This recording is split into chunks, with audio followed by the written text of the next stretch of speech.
విన్న వాక్యము నిలబడటం లేదు ఎందుకు? వింటున్న వాక్యము హృదయములో నిలబడటం లేదు ఎందుకు అన్నది ఆలోచిద్దాం. దేవుని పిల్లరా, ఈరోజు ప్రజలు వాక్యం వింటున్నారు. వింటున్న వాక్యం దేవుని మాట. ఆ దేవుడి మాటలు ఒకటి కాదు, రెండు కాదు, 66 పుస్తకాలలో ఆయన మహాజ్ఞానం రాయించి మనుషుల చేతుల్లో పెట్టాడు. పెడుతూ కూడా ఒక మాట చెప్పాడు, నా గ్రంథాన్ని ధ్యానించండి, చదవండి, నేర్చుకోండి అని చెప్పాడు. కానీ ఈరోజు క్రైస్తవులుగా చెప్పబడుతున్న వారికి ఆయన రాయించిన గ్రంథం పట్ల ప్రేమ, ఆయన రాయించిన మాటల పట్ల ఆసక్తి కొరవడింది.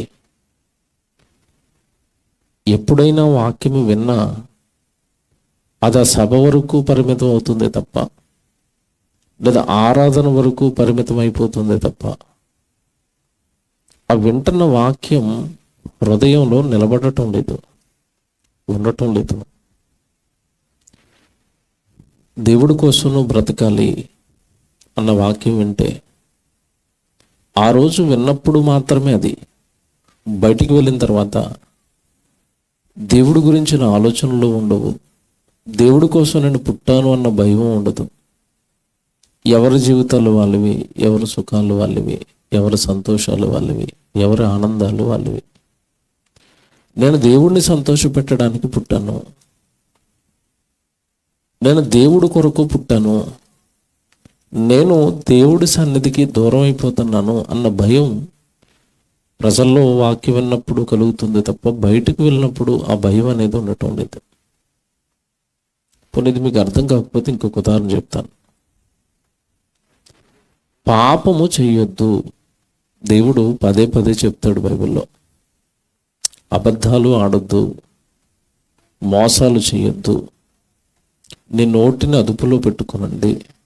బూతులు కానీ, సరసోక్తులు కానీ, ఎదుటివాడిని బాధ పెట్టే మాటలు కానీ, ఎదుటివారిని మోసం చేసే మాటలు కానీ నీ నోట్లో నుంచి రాకూడదు. నువ్వు నా కుమారుడివి, నువ్వు నా కుమార్తెవి అంటాడు దేవుడు.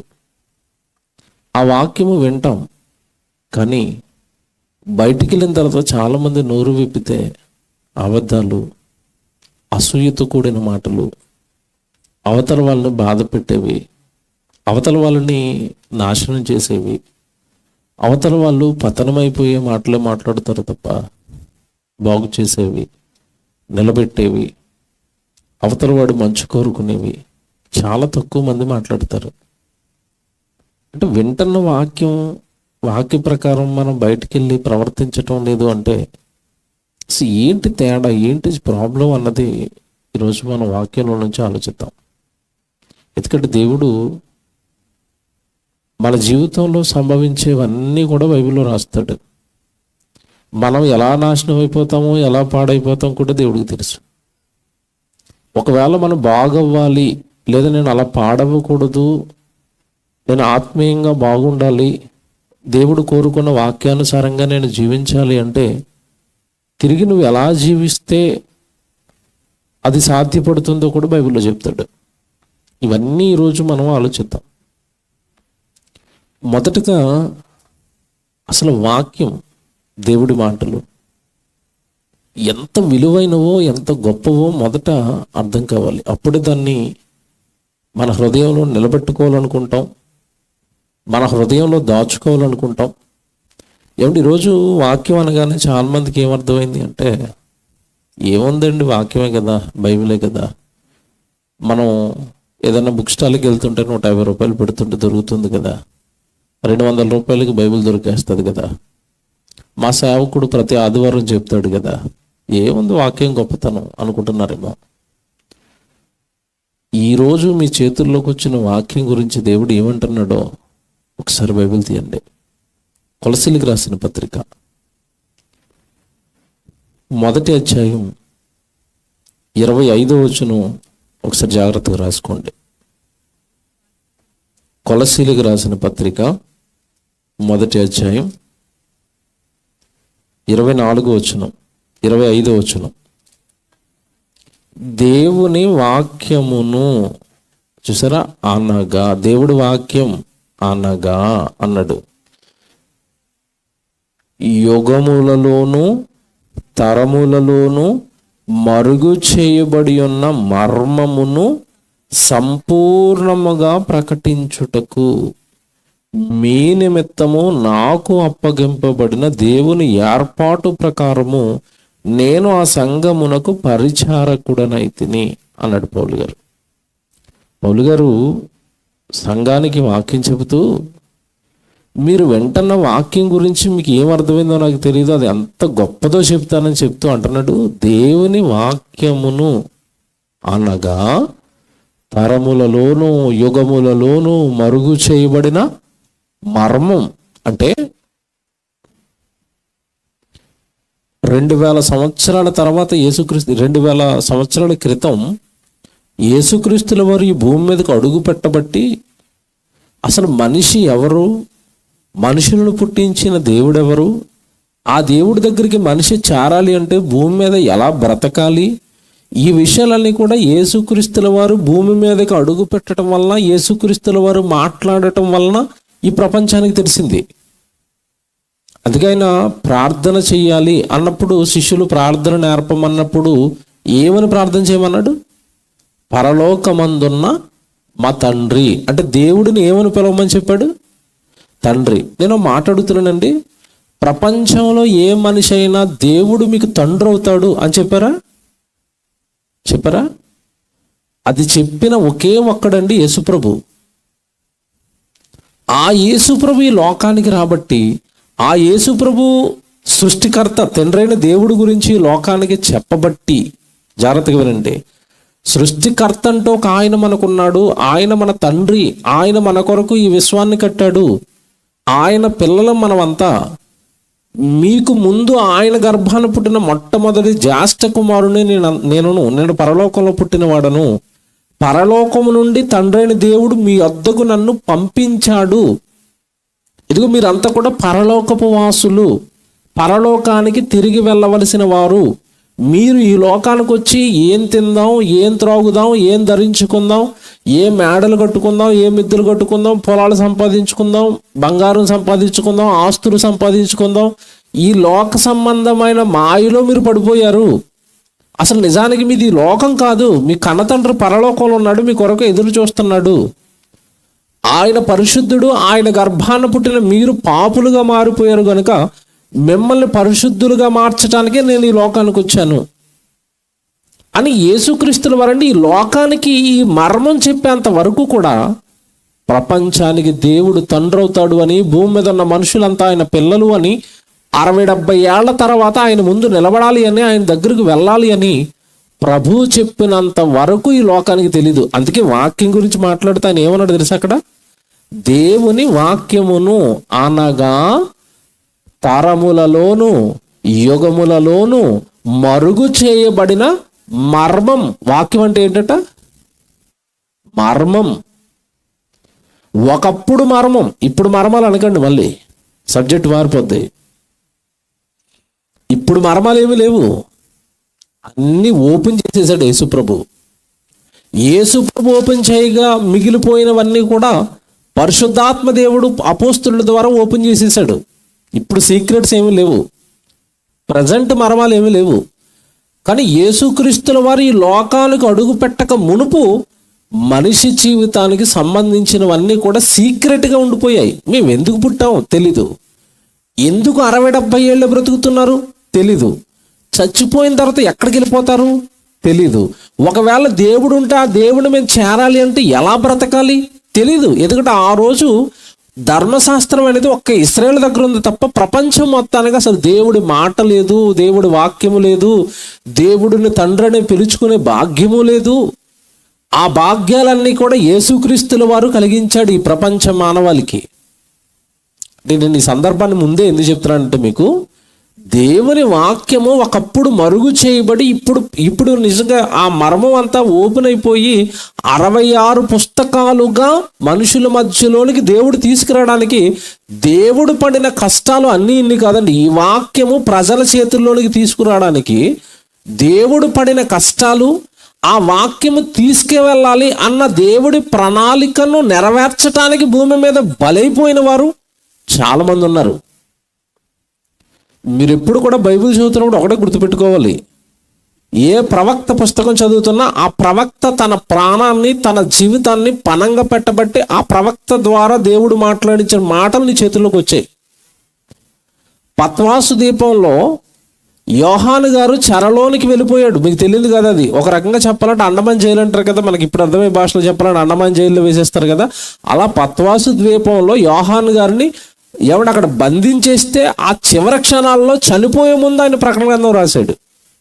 అంటే ఈరోజు నువ్వు ప్రకటన గ్రంథం చదువుతున్నప్పుడు నీకు అర్థం కావాల్సింది ఏంటంటే, ఆ మహానుభావుడు అక్కడ అంత కష్టంలో ఉండి కూడా, ఒంటరిగా జైల్లో పడేస్తే కూడా, ఒక్కడైనా కూడా హింసించి చంపాలనుకుంటే కూడా ఆ టైంలో కూడా వాక్యం రాశాడా నా కోసం పత్వాసు ద్వీపంలో యోహాను గారు అని ప్రకటన గ్రంథం చదువుతున్నప్పుడు నీకు అర్థం అవ్వాలి. అంటే దేవుడు నీకు చెప్పాలనుకున్న విషయాలు నీ దగ్గరకు తీసుకురావడానికి, మరుగు చేయబడిన ఈ రహస్యాలన్నీ నీ దగ్గరకు తీసుకుని రావడానికి చాలామంది జీవితాలు బలైపోయాయి భూమి మీద. నేను చాలాసార్లు చెప్తానండి, బైబిల్ గురించి చెప్పేటప్పుడు మాట్లాడతాను నేను.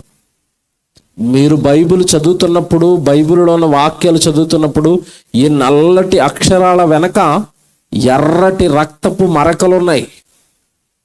వాళ్ళ రక్తము చిందించబట్టి ఈ వాక్యం నీ దగ్గరకు వచ్చింది. వాళ్ళ ప్రాణాలు పెట్టబట్టి ఈ వాక్యం నీ దగ్గరకు వచ్చింది. ఎవరిని ఎంతో కష్టపడ్డారండి వాళ్ళ జీవితకాలం అంతా, కుటుంబాలను విడిచిపెట్టుకుని, పిల్లల్ని విడిచిపెట్టుకుని, వాళ్ళ జీవితాలను బలి చేసుకుని వాళ్ళు ఎంతో కష్టపడితే వాక్యం వస్తే, ఏమంటే ఈరోజు ప్రజలకి వాక్యం అంటే ఆసక్తి సన్నగిల్లిపోతుంది. ఒకప్పుడు సభలు అనేసరికి ట్రాక్టర్లు కట్టించుకుని, ఆటోలు కట్టించుకుని, వ్యాన్లు కట్టించుకుని, అమ్మో దేవుడు సభలు అంటాన్ని పరుగుకు వెళ్ళిన ప్రజలు ఈరోజు స్వగ్రామంలో సభలు పెడుతున్నా రావటం లేదు ఇంట్లోంచి. ఎందుకు రావట్లేదు చెప్పండి? ఎందుకు రావట్లేదు చెప్పండి? అప్పటికి ఇప్పటికి తేడా ఏంటి చెప్పండి? డైరెక్ట్గా చెప్పను ఒకటి, అప్పుడు ఇంట్లో టీవీ లేదు, ఇప్పుడు ఇంట్లో టీవీ ఉంది. ఇదే అసలు కారణం కాదా? మెయిన్ కారణం ఇదే. ఒకప్పుడు టీవీ లేదు, ఎక్కడైనా సభలు పెడుతున్నారనేసరికి వంట చేసుకుని త్వరగా రెడీ అయిపోతే పనేమీ లేదు. ఇంట్లో దెయ్యం లేదు కదా అప్పుడు. ఇప్పుడు ఇంట్లో దెయ్యం కూర్చుంది, బయటికి వెళ్ళనివ్వటం లేదు. 7 గంటలకో 6:30కో మొదలెడుతుంది.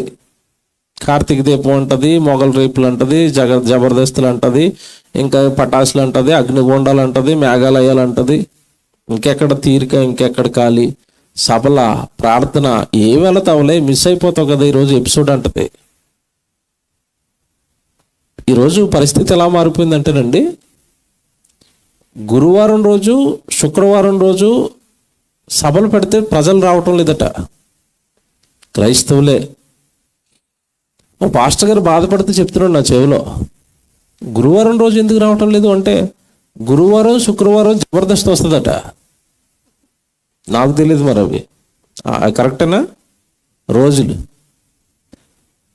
ఆ జబర్దస్త్ ఉన్న రోజట ప్రార్థన పెడితే ప్రార్థన కూడా రారట. మహాభక్తులు అయ్యారు కదండి. నిజంగా ఇలాంటి జీవితాలు, ఇలాంటి ఆలోచన కలిగిన వాళ్ళల్లో కష్టపడి సేవకుడు వాక్యం ఎక్కించినా అది ఉంటుందంటారా? లోపల నిలబడుతుంది?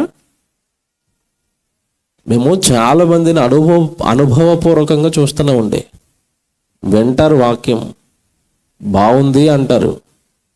ఆ వాక్యాన్ని నెరవేర్చవలసిన టైం వచ్చేసరికి ఈ లోక సంబంధమైన దాంట్లోనూ చిక్కుకుపోయి వాక్యానికి అన్యాయం చేస్తారు. ఆ టైంని వాళ్ళ హృదయంలో వాక్యం ఉండదు. ఎందుకు ఇలా అయిపోయింది సమాజం? ఎందుకు ఇలా మారిపోయింది సమాజం? వాక్యం ఎందుకు నిలబడటం లేదు ప్రజల హృదయాలలో అంటే, దేవుడు మాట రాశాడండి. దేవుడు ప్రజల పరిస్థితిని గమనించి బైబిల్లో మాట రాశాడు. యోబు గ్రంథం 21వ అధ్యాయానికి రండి. యోబు గ్రంథం 21వ అధ్యాయం. మీరు ఇది చాలాసార్లు చదువుంటారు, చాలా జాగ్రత్తగా చదవాలి. 7వ వచనం, యోబు గ్రంథం 21వ అధ్యాయం 7వ వచనం. భక్తిహీనులు ఎలా బ్రతుకుదురు? ఏమన్నా ఒక మాట నా వైపు చూడండి. అంటే ఇప్పుడు దేవుడు ఎవరి గురించి మాట్లాడుతున్నాడు ఇక్కడ? భక్తిహీనుల గురించి కదా. భక్తిహీనులు అంటే ఎవరో అని అడుగుతున్నాను నేను. మొదట ఒక అవగాహన వచ్చేయాలి మనకి. సబ్జెక్ట్ ఎక్కాలంటే మొదట అవగాహన వచ్చేయాలి మనకి. భక్తిహీనులు అంటే ఎవరు? దేవుణ్ణి నమ్మునోడా నమ్మనోడా? మీరు డైరెక్ట్గా అడుగుతారు, బాప్తీసం తీసుకున్నోడా?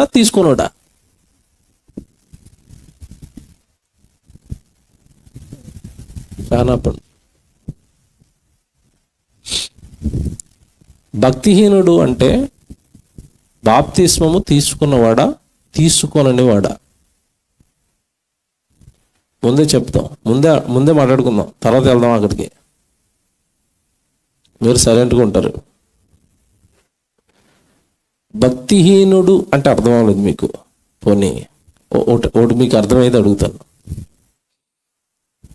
రక్తహీనత అంటే అర్థం ఏంటో చెప్పాలి. రక్తహీనత అంటే అర్థం మొత్తం లేదన్నా, తక్కువ ఉందన్నా చెప్పాలి. ఇప్పుడు తక్కువ ఉంది. భక్తిహీనుడు అంటే ఎవరిప్పుడు? బాప్తిసం తీసుకున్నాడే, కోరుకున్న క్వాంటిటీ లేదు, కొలత సరిపోవటం లేదు. ఏ కొలత? భక్తి కొలతలో తేలిపోయాడు. భక్తిహీనుడు అనగానే నమ్ముకోనుడు అండి అని అనకండి. నమ్ముకోనుడిలో భక్తి ఏంటి, భక్తిహీనత ఏంటిక? ఆ లిస్ట్ వేరు, మీకు తెలియదు. అది భయంకరమైన లిస్ట్ అది. భక్తిహీనుడు అనగానే దేవుడిని ఎరిగాడు, తెలుసు దేవుడు ఉన్నాడని, దేవుడి దగ్గరికి వెళ్ళాలని తెలుసు, దేవుడికి ఇవ్వాలని తెలుసు, దేవుడి కోసం బ్రతకాలని తెలుసు. కానీ వీడు లోక సంబంధమైనవో, శరీర సంబంధమైనవో, బంధాలలోనో, బంధుత్వాలలోనో, డబ్బులోనో, ఆశలలోనో ఎక్కడో ఒకటి ఇరుక్కుని దేవుడికి అన్యాయం చేస్తూ ఉంటాడు. ఇప్పుడు దీని గురించి ఎంత స్పష్టంగా దేవుడు మాట్లాడతాడు ఇప్పుడు కింద అంటే, వాక్యం జాగ్రత్తగా చూడాలి. 7వ వచనం, భక్తిహీనులు ఎలా బ్రతుకుతారు తెలుసు వాళ్ళు? చదవండి కింద. వారు వృద్ధులై బలాభివృద్ధి ఎలా నొందుదురు? వారు ఉండగానే వారితో కూడా వారి సంతానము, వారు చూచుచుండగా వారి కుటుంబము స్థిరపరచబడుచున్నది. వారి కుటుంబములు భయమేమీ లేక క్షేమముగా ఉన్నవి. ఆగాలి ఇక్కడి వరకు. ఇప్పుడు ఈ క్షేమం అంతా ఎవరికి కలుగుతుందట? బాగా వినాలి. ఈ క్షేమం ఎవరికి కలుగుతుంది? భక్తిహీనులకి. అప్పుడు నువ్వు వాళ్ళని చూస్తున్నప్పుడు నువ్వేమనుకుంటావు? భలేగా ఉన్నారండి వాళ్ళు, సరిగా గుడికి రాకపోయినా, అంతే కదా. ప్రార్థన చేసుకోకపోయినా బాగున్నారు, బాప్తీసం తీసుకోకపోయినా బాగున్నారు, దేవుడు పని చేయకపోయినా బాగున్నారు, క్షేమంగా ఉన్నారు. నీ మనసు ఏమనిపిస్తుంది? అప్పుడు నీ మనసు ఏమనిపిస్తుంది? ఎంత భక్తి చేస్తున్నాం, మాకు కలిగిందేంటి? అంతే కదా. ప్రతి ఆదివారం గుడికి వెళ్ళిపోతున్నాం, మేమేమో కష్టాలు, మా ఇంట్లో బాగోదు, మా కుటుంబం బాగోదు, వాళ్ళు మాత్రం క్షేమంగా ఉన్నారు. ఇంతకీ ఈ వచనాన్ని బట్టి ఎవరు క్షేమంగా ఉన్నారట? భక్తిహీనులు ఎలా ఉన్నారు? క్షేమంగా ఉంటారా? క్షేమంగా ఉంటారు, కానీ స్థిరంగా క్షేమంగా ఉండరు. ఆ క్షేమం కొద్ది కాలం, ఆ బాగు కొద్ది కాలం. లోకంలో ఒక సామెత ఉంటుంది, మీకు తెలుసో లేదో, పాపి చిరాయువు. విన్నారా? ఏంటి సామెత? పాపి చిరాయువు అంటే అర్థం ఏంటి? పాపి చిరకాలం బతుకుతాడని. నిజమేనా? అది నిజమే కదా? ఒక రకంగా నిజమే. ఎందుకు పాపి ఎక్కువ కాలం బతుకుతున్నాడు అంటే, మారకుండా చచ్చిపోతే నరకానికి వెళ్ళిపోతాడు కదా అని దేవుడు బతికిస్తున్నాడు. మనం దాన్ని ఇంకోలాగా అర్థం చేసుకుంటాం. మనకి లైట్లు ఎలాగో కదా, వాక్యం లైట్లు. ఇప్పుడు మీరు బాగా ఆలోచిస్తే వచనం అండి, వాళ్ళు క్షేమంగా ఉంటున్నారట. 10వ వచనం కానీ చూడండి. 10వ వచనం, దేవుని దండము వారి మీద పడుటలేదు, వారు దొట్లు దాటగా తప్పక చూలుగలుగును, వారు ఆవులు ఈచుకోకపోక ఈనును, వారు తమ పిల్లలను మందలుగా బయటికి పంపుదురు, వారి పిల్లలు నటనము చేయుదురు. ఏంటనుకుంటున్నారు మందలుగా పిల్లల్ని బయటికి పంపడం అంటే? పిల్లలని ఎప్పుడు కూడా లోకంలో ఉంచుతారు. చదువుకోవడానికి వెళ్ళిపోండ్రా, ఉద్యోగాలకు వెళ్ళిపోండ్రా, డబ్బు సంపాదనకి వెళ్ళిపోండ్రా, దేవుడి దగ్గరికి సండే స్కూల్కి తర్వాత చూసుకుందాంరా, ఇక్కడ ఏం లాభం ఉంది సండే స్కూల్కి వెళ్తే? ఏమంటే పిల్లల్ని స్కూల్కి ఎప్పుడెప్పుడు పంపిస్తారు చెప్పండి? ఉదయం 9 గంటలకు వెళ్తే స్కూల్కి ఎప్పుడు వస్తాడు? 3:30, 4 గంటలకు వస్తాడు. గంట సేపే ఇంట్లో ఉంచుతారండి చాలామంది పేరెంట్స్. మళ్ళా బ్యాగ్ వేస్తారండి భుజాన్ని. దేనికి? ట్యూషన్కి వెళ్ళిపోరా. సాయంత్రం అలిసిపోయి పాపం 6-7 గంటలకు వచ్చి అలా నిద్రపోతాడు బిడ్డ. ఇలాగ ఉదయం 9 గంటలకు వెళ్ళిపోతే సాయంత్రం 7 గంటల వరకు లోకం విద్య చదివిస్తున్నావు కదా. ఎప్పుడైనా అంతే స్ట్రిక్ట్గా బైబిల్ చదివించారా? మందలుగా పిల్లల్ని ఎక్కడికి పంపిస్తారట? బయటికి. నారాయణ గేట్లు ఓపెన్ చేశారు అనుకోండి, ఎలాగొస్తారు బయటికి? ఎలాగొస్తారు? కాలేజ్ గేట్ దిగానే ఎలాగొస్తారు బయటికి? స్కూల్ గేట్ దిగానే ఎలాగొస్తారు? మందలు సండే స్కూల్ ఓపెన్ చేయగానే ఎలాగొస్తారు? మందలు అనండి ఎవరైనా ఇక్కడ. సండే స్కూల్లోంచి మందలుగా వస్తారా? అసలు చర్చికి వచ్చే కుటుంబాలలో ఉన్న పిల్లలందరినీ కూడా సండే స్కూల్కి పంపరు. ఇంట్లో ప్రార్థనలు ఉండవు, ఇంట్లో వాడికి వాక్యం నేర్పరు, సండే స్కూల్కి పంపరు. కానీ పిల్లల్ని మాత్రం ఖచ్చితంగా ఎక్కడికి పంపించేస్తారట? వారు వారు తమ పిల్లలను మందలుగా బయటికి పంపుదురు. బయటికి వెళ్ళిపోయిన వాడు ఏమి నేర్చుకుని వస్తున్నాడట? నటనము అంటే అర్థం ఏంటి? పెద్ద జూనియర్ ఎన్టీఆర్, సీనియర్ ఎన్టీఆర్ ఆడు మీ ముందు మమ్మీ డాడీ అనగానే అయ్యో బాబు మా వాడు ఇంగ్లీష్లో మమ్మీ అన్నాడు. నన్ను ఇంకేమి ఈవిడికి భూమి మీద నిలబడదు. ఇక మమ్మీ డాడీ అంటే చాలుగా ఇంగ్లీష్లో మాట్లాడుతున్నాడు నా కొడుకు. అక్కడికి వెళ్ళాడు, ఎన్ని పాడు పనులు నేర్చుకున్నా, స్కూల్లోకి వెళ్ళిపోయి పాపం నేర్చుకున్నా, చెడు సహవాసాలు నేర్చుకున్నా, అబద్ధాలు నేర్చుకున్నా, దొంగతనాలు నేర్చుకున్నా, తల్లిదండ్రులను ఎలా మోసం చేయాలో నేర్చుకున్నా, ఇవన్నీ నేర్చుకుని వస్తున్నాడు ఇంటికి. వాడు లోకానికి వెళ్ళి బయటకు వస్తున్నాడు. దేంతో వస్తున్నాడు ఇంటికి? నటనము. ఆ పదం పట్టుకోవాలి మీరు. నటనము అంటే వాడు యాక్టింగ్ చేస్తాడు నీ ముందు. నువ్వు ఏదో కుమారుడు గొప్పోడు, కొడుకు కూతురు గొప్పదే అని నువ్వు అనుకుంటున్నావు.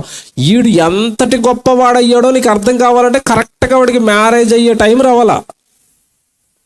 నీ కూతురికే కరెక్ట్గా మ్యారేజ్ టీనేజ్లోకి రావాలా. అప్పుడు బయట పెట్టుద్ది అసలు స్వరూపం. బయటికి వెళ్ళి ఏమి నేర్చుకుందో నీకు తెలియకుండా నీ కళ్ళు కప్పి ఎవరినో అక్కడ లవ్ చేస్తుంది. ఇంట్లో ఉన్న డబ్బులు, ఇంట్లో ఉన్న బంగారం మూటలు కడతా ఉంటుంది. ఎవరికి? అయ్యగారికి. డేట్ ఫిక్స్ అవుతుంది, అంతే. రాత్రికి రాత్రి ఇంట్లోంచి జంప్. ఇంక నువ్వు పోలీస్ స్టేషన్లు, తర్వాత బస్ స్టాండ్లు, రైల్వే స్టేషన్లు ఎత్తుకోవటమిగా కనపడదు ఇంక ఇంట్లో. మరి నీ చుట్టూ తిరిగినంతసేపు మమ్మీ మమ్మీ మమ్మీ మమ్మీ అనుకుంటుంది. అంతే. ఏంటనుకుంటున్నా? నీ మీద ప్రేమ, నటనమా?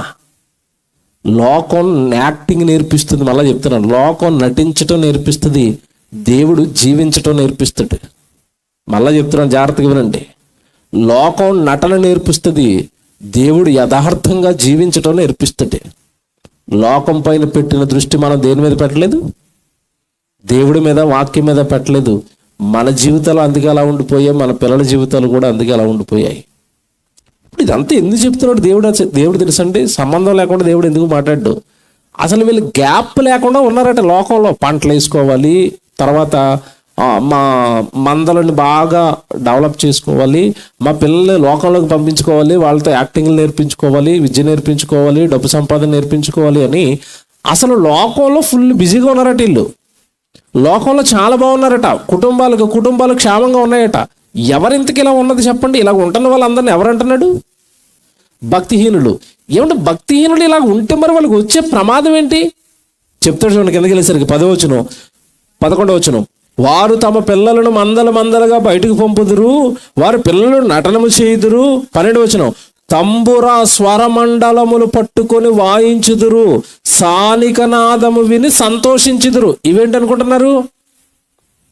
పార్టీలండి. మా హైదరాబాద్ వీటికి పేరు ఉంటుంది, క్లబ్బులు, పబ్స్. ఏంటనుకున్నారు అక్కడంతా? ఎగరటం, గెంతటం, మ్యూజిక్, పెద్ద పెద్ద సౌండ్ బాక్సులు, ఎగరటమే, గెంతటమే. స్త్రీ లేదు, పురుషుడు లేదు. అసలు మీరు వాళ్ళు అసలు ఒంటి మీద బట్టలు ఉన్నాయో తెలీదు, బట్టలు వేసుకున్నారో లేదో కూడా తెలీదు. అలా ఉంటారు వాళ్ళు. సానిక, సితార నాదము విని ఏం చేస్తున్నారట? సంతోషించుదురు. మ్యూజికల్ నైట్స్ ఒకప్పుడు గ్రామాల్లో జరిగి, ఇప్పుడు బంద్ అయిపోయినాయండి. రికార్డింగ్ డ్యాన్సులు అని పెట్టించేవారు ఒకప్పుడు, తెలుసలేదు మీకు? అంటే మ్యూజికల్ నైట్లు, రికార్డింగ్ డ్యాన్సులు అంటే అంతే. ఏంటంటే పార్టీలండి. ఎగరాలి, తినాలి, సంతోషించాలి, ఆనందంగా ఉండాలి. దేవుడు పుట్టించిన దేవుడికి ఇది విరుద్ధమేమో. అవన్నీ మాకు అవసరం లేదు. మేము ఆనందంగా ఉన్నామా లేదా? మా పిల్లలకి లోకం నేర్పిస్తున్నామా లేదా? ఇలా ఉండిపోయారట భక్తిహీనులు. ఏమంటే నిజంగా వీళ్ళ గురించి మాట్లాడుతున్నండి. 13వ వచనంలో, వారు శ్రేయస్సు కలిగి తమ దినములు గడుపుదురు, ఒక్క క్షణములోనే. ఇదండి ప్రాబ్లం. భూమి మీద ఉన్నంతసేపు క్షేమంగా ఉన్నారట, శ్రేయస్సు కలిగి తమ దినాలు గడిపారట. తిన్నారట, త్రాగారట, మ్యూజికల్ నైట్లట, పిల్లలకి ఉద్యోగాలట, పిల్లలకి లోకమట, వాళ్ళకి సిరట, సంపదట, భూమి మీద క్షేమంగా ఉన్నారట. మందలట, డబ్బు. మందలు అనగానే అక్కడ మీరు ఏమనుకుంటున్నారు? అక్కడ మందల గురించి ఎందుకు ప్రస్తావించాడు దేవుడు అంటే, ఒకప్పుడు ఇశ్రాయేలుకి ఆస్తి ఏంటి చెప్పండి?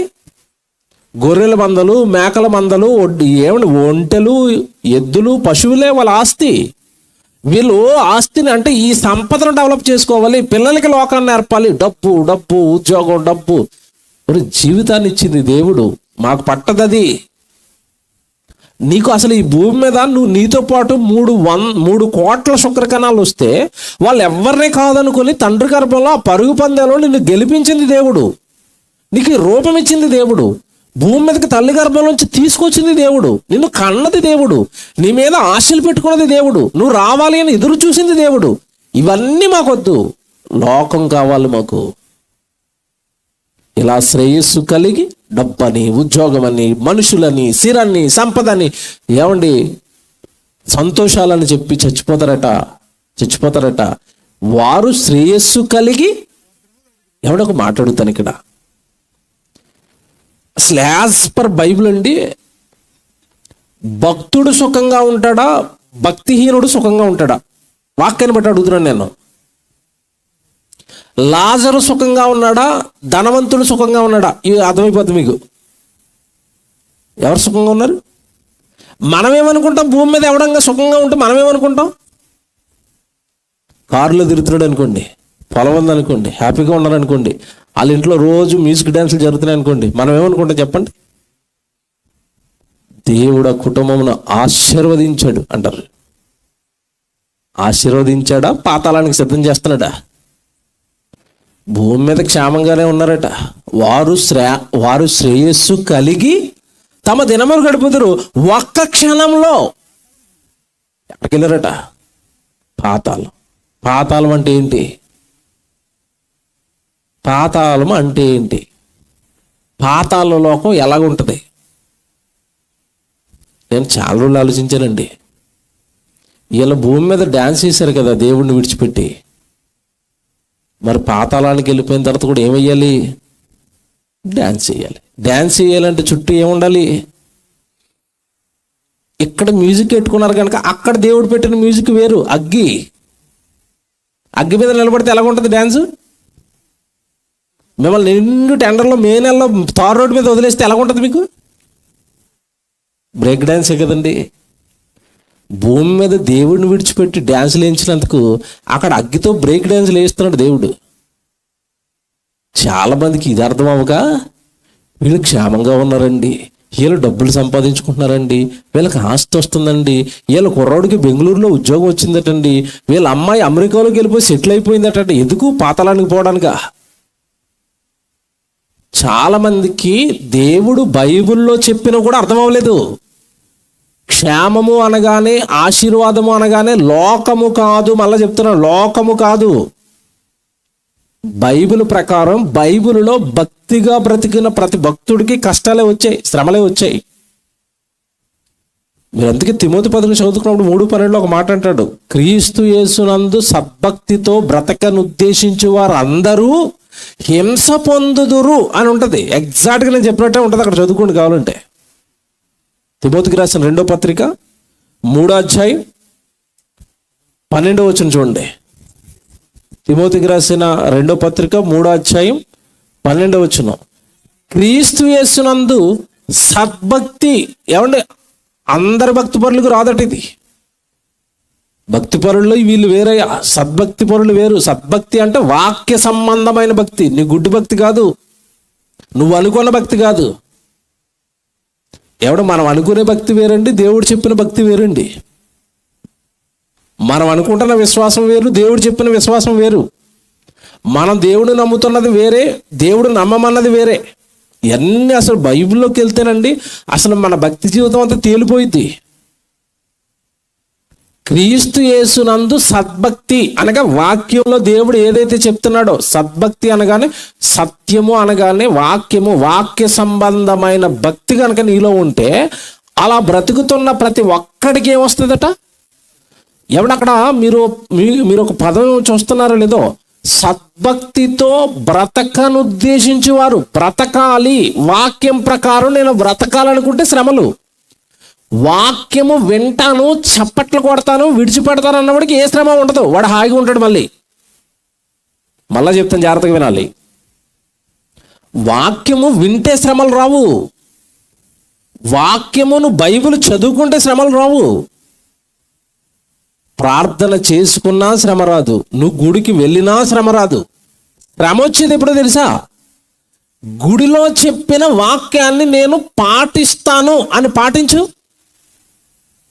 వెంటనే ఏమొస్తాయి తెలుసా నీకు? శ్రమలు వస్తాయి. ఓ మాట చెప్తాను నేను. మనం ఆదివారం కాదండి ప్రతిరోజు దేవుడి దగ్గరికి వెళ్ళాలి. ఎందుకంటే తొలి శతాబ్దపు సంఘం వారు ప్రతిదినము తప్పక ఎక్కడ కూడుకున్నారట?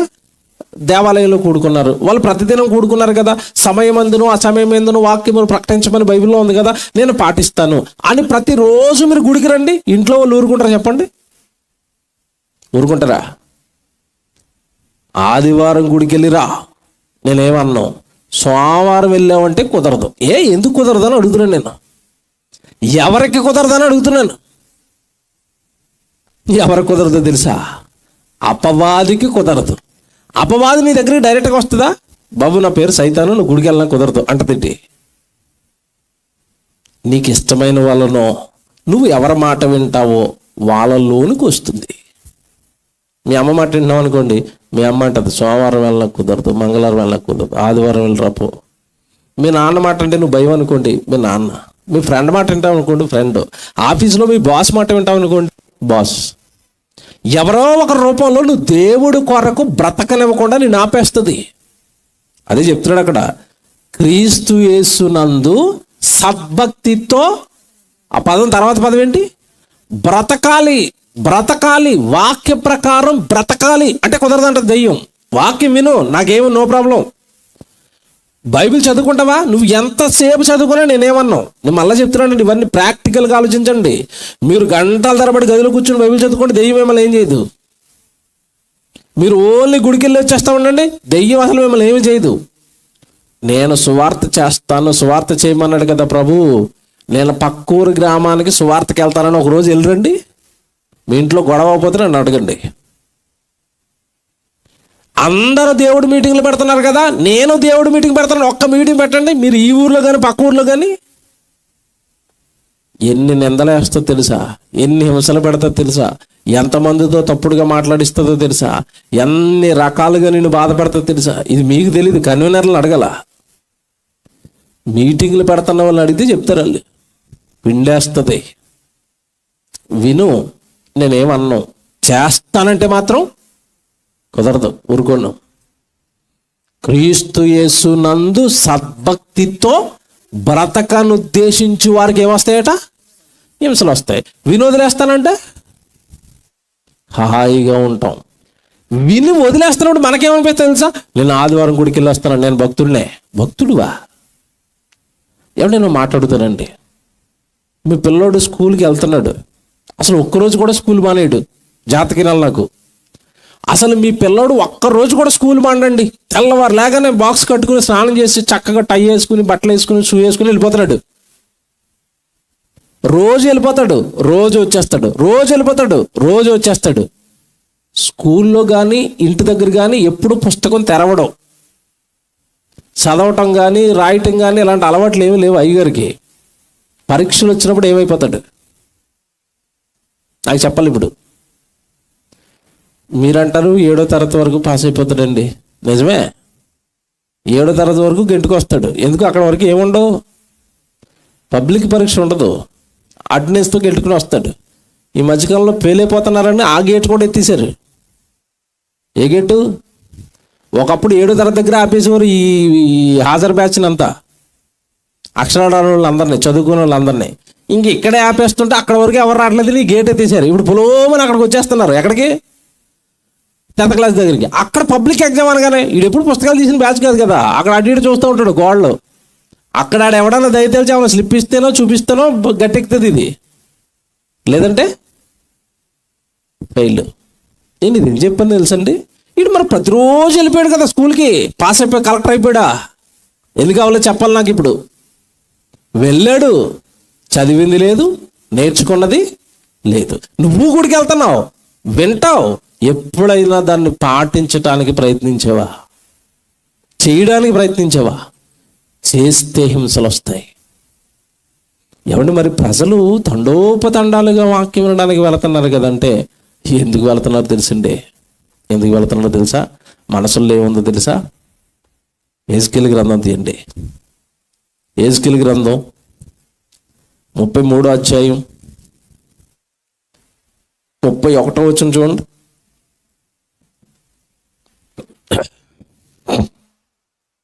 యెహెజ్కేలు గ్రంథం 33వ అధ్యాయం 31వ వచనం అండి. నా జనులు రాదగిన విధముగా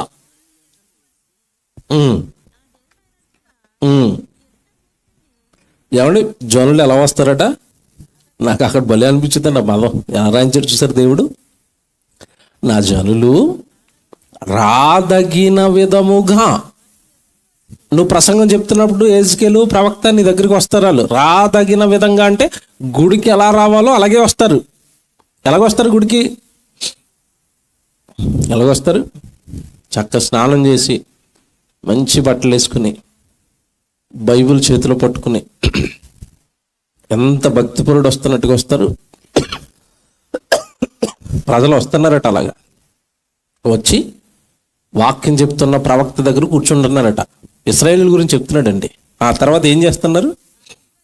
నా జనులైనట్టుగా నీ ఎదుట కూర్చుండి నీ మాటలు విందురు కానీ చూడండి ఎలా చెప్పేశాడు. వింటారట, విన్న వాక్యాన్ని ఏం చేయరట?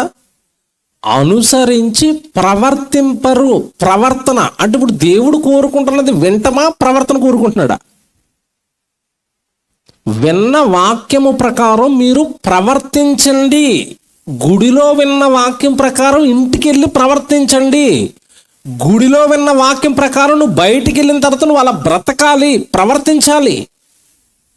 అంటే ఇవన్నీ మీకు ఎందుకు చూపిస్తున్నాను అంటే, ప్రారంభం నుంచి కూడా దేవుడు ఈ మనుషుల మధ్యలో వాక్యము పెట్టి ఆ వాక్య ప్రకారం మీరు వెళ్ళి బ్రతకండి, ప్రవర్తించండి అంటుంటే ప్రజలు వింటున్నారు, విని చెవులతో విడిచిపెడుతున్నారు తప్ప ప్రవర్తించటం లేదు. ఇక్కడ ఆశ్చర్యపోయే సంగతి ఏంటంటే, తర్వాత మాట చదవండి. అక్కడ ఇంతకీ మరి వచ్చారు కదా, సభలకు వచ్చారు కదా, వాక్యము విన్నారు కదా, విన్న మాటల ప్రకారం ఎందుకు ప్రవర్తించటం లేదంటే అసలు వాళ్ళు వచ్చింది ఎందుకో తెలుసా? వారి నోటితో ఎంతో ప్రేమను కనపరుచుదురు కానీ వారి హృదయము లాభమును ఆపేక్షించుచున్నది. ఇంతకీ దేవుడు మాటలు వినడానికి వచ్చింది దేనికోసమట? చూసారు అలా పడేసాడు దేవుడు మనల్ని. గుడికి వెళ్ళి సభలో కూర్చుంటే కాళ్ళు లాగటం తగ్గిపోద్దట.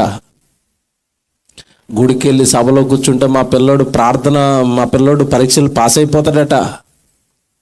ఆ ప్రార్థనలో కూర్చుంటే మా ఆరోగ్యం బాగుంటుందట, ప్రార్థనకి వెళితే మాకు ఆస్తులు వస్తాయట, ప్రార్థనకి వెళితే ఉద్యోగాలు వస్తాయట, ప్రార్థనకి వెళితే ఏదో లాభం వస్తుందట. ఇంతకీ తండోపతండాలుగా వస్తున్న వాళ్ళు కూడా దేనికి వస్తున్నారట? ఇప్పుడు లోపల ఏముందట?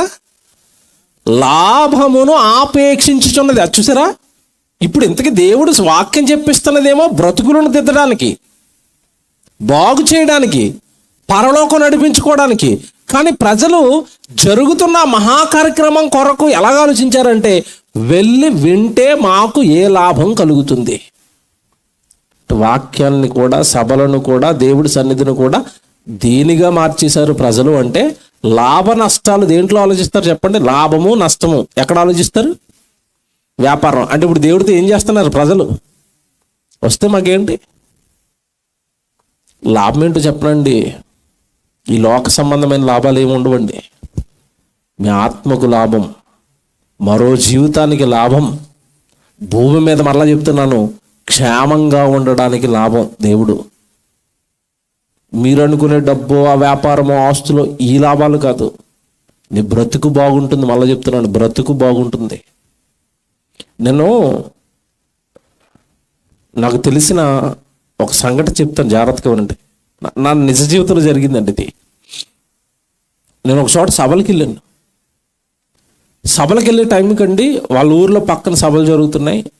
ఒక తమ్ముడు ఫోన్ చేశాడు, అన్నయ్య నాకు తెలిసిన నా ఫ్రెండ్, ఇద్దరం కలిసి సభలకు వస్తున్నాం అని ఫోన్ చేశాడు. మంచి తమ్ముడు, వచ్చేయండి అన్నాను. ముందు రోజు ఫోన్ చేశారండి. తర్వాత రోజు నేను ఆ ప్రాంతానికి వెళ్ళిపోయిన సభకి. ఆ రోజు సాయంత్రం వాళ్ళు రావాలి, వాక్యం వినడానికి రావాలి, దేవుడి సన్నిధికి రావాలి. ఇప్పుడు వీళ్ళిద్దరూ రెడీ అవుతున్నప్పుడు అండి, మీటింగ్కి వెళ్ళడానికి వీళ్ళిద్దరు రెడీ అవుతున్నారు. రెడీ అవుతున్నప్పుడు వాళ్ళు వేటకి వెళ్తారండి, సముద్రం మీద వేటకి వెళ్తారు మత్స్యకారులు. ఈలోపు అందులో కుర్రోడు వేరే వాళ్ళు అడిగారట, మేము వేటకి వెళ్తున్నాం, మా దగ్గర ఒక మనిషి తక్కువ ఉన్నాడు, నువ్వు రా అని. ముందే నిర్ణయించుకున్నారు కదండి వీళ్ళిద్దరు సభకి వెళ్ళాలని. లేదు, మేమిద్దరం మీటింగ్కి వెళ్తున్నాం అన్నారట. మీటింగ్కి వెళ్తున్నాం అనేసరికి ఆ కుర్రోడిని, లేదు మా దగ్గర మనిషి తక్కువ ఉన్నాడు, నువ్వు వచ్చావంటే మేము ఎప్పుడు ఇచ్చేదానికంటే ఎక్స్ట్రా డబ్బులు ఇస్తామన్నారట. ఎక్స్ట్రా డబ్బులు ఇస్తామనేసరికి మనసు ఎలాగుంటుంది చెప్పండి? ఇంకంతే, డబ్బులు వస్తున్నాయి కదా అని ఈ ఫస్ట్ ఫోన్ చేసిన కుర్రడితో, నువ్వు వెళ్ళిపో అన్న, నేను మీటింగ్ రావట్లేదు, నేను వేరే పనికి వెళ్ళిపోతున్నాను. ఈ కుర్రోడు పనికి వెళ్ళిపోయాడు. ఈ రెండో కుర్రోడిని కూడా అడిగారు, బాబు నువ్వు కూడా వస్తావా, నీకు కూడా డబ్బులు ఇస్తావంటే, ఈ కుర్రోడు నేను రాను, నేను మీటింగ్కి వస్తానని అనుకున్నాను, దేవుడి సన్నిధికి వెళ్ళాలనుకున్నాను, నేను రాను అన్నాడు. ఆ కుర్రోడేమో వేటకి వెళ్ళిపోయాడండి, ఈ కుర్రోడేమో సభకు వచ్చేసాడు. వాక్యం అయిపోయింది, సాయంత్రం చక్కగా మాట్లాడుకున్నాం, ఫోటోలు తీసుకున్నాం, వెళ్ళిపోయాడు. తెల్లవారి సాయంత్రానికి వార్త అండి, రెండో రోజు మీటింగ్కి ఫస్ట్ కుర్రోడు రాలేదు, అక్కడి నుంచి వచ్చే జనము రాలేదు. వార్త ఏంటంటే, ఆ రాత్రి వేటకి వెళ్ళినప్పుడు అండి, ఏదో తుఫాన్లా లేచి సముద్రంలో ఆ పడవలన్నీ తిరగబడిపోయినాయి.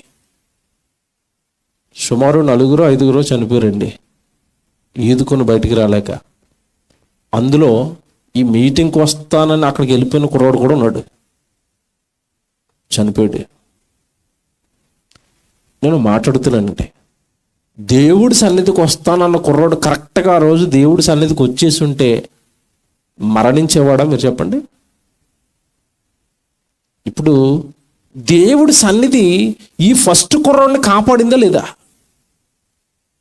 ఇప్పుడు ఈ ఫస్ట్ కుర్రోడిని కూడా రమ్మని అడిగారు కదా, ఇతను కూడా వెళ్ళుంటే ఇతను ఏమైపోయాడు చెప్పండి? చచ్చిపోయాడండి.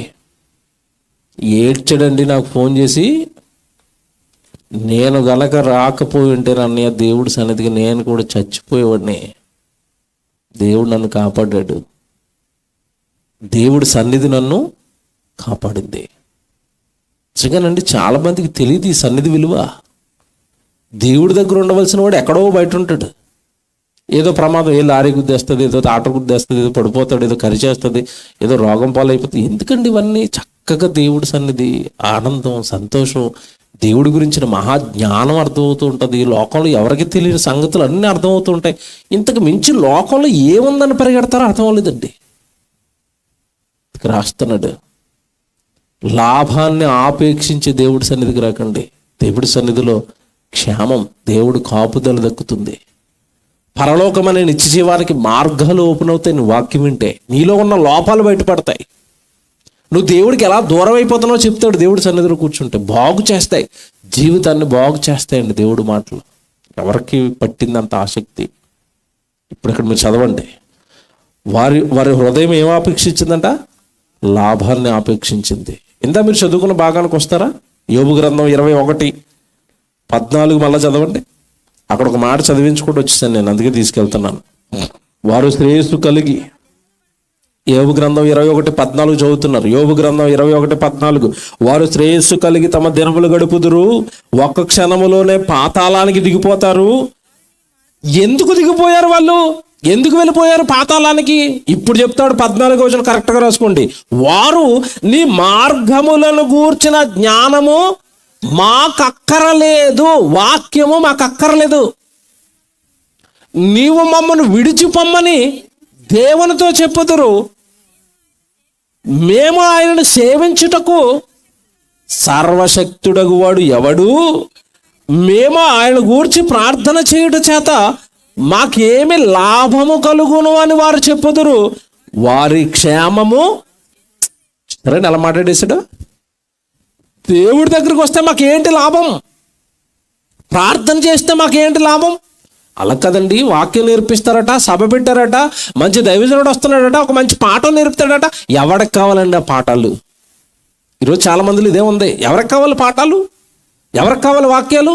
ఎవరికి కావాలి ప్రసంగాలు? ఏంటి లాభం వాటి వల్ల? ఏంటి వాక్యం వల్ల లాభం ఏంటా? కమర్షియల్ అయిపోయారు ప్రజలు. కమర్షియల్, డబ్బు, లాభం. వెళితే ఏదో మాకు లాభం కలగాలి. చివరికి చెప్పిన మాట అండి నాకు చాలా భయం వేసిందండి. ఆ చివరి మాట ఏంటి తెలుసు? మీరు చదువుకున్నది, వారి క్షేమము. ఏ రోగాన్న బారిన పడతావో, ఏ ప్రమాదం బారిన పడతావో, ఎప్పుడు నిన్ను మరణం హఠాత్తుగా పలకరిస్తుందో, ఎప్పుడు చనిపోయి నరకానికి వెళ్ళిపోతావో, అసలు నీ క్షేమం నీ చేతుల్లో. ఏమండి మరి పైనుంచి మనం ఇందా చదువుకున్నప్పుడు ఈ సబ్జెక్ట్ అంతా ఎవరి గురించి చదువుకున్నాం మనం? భక్తిహీనుల గురించి. వాళ్ళు భూమి మీద బ్రతికినప్పుడు ఎలా ఉంటారని చెప్పాడు పైన. వారు శ్రేయస్సు కలిగి తమ దినములు గడుపుదురు అన్నాడు కదా. మరి కిందకి వెళ్ళేసరికి వాళ్ళ క్షేమం వాళ్ళ చేతుల్లో లేదంటున్నారు. అంటే ఏ శ్రేయస్సు అంటే వాళ్ళ భూమి మీద కలిగింది? లోక సంబంధమైన 60-70 ఏళ్ళు సంతోషంగానే ఉన్నారు.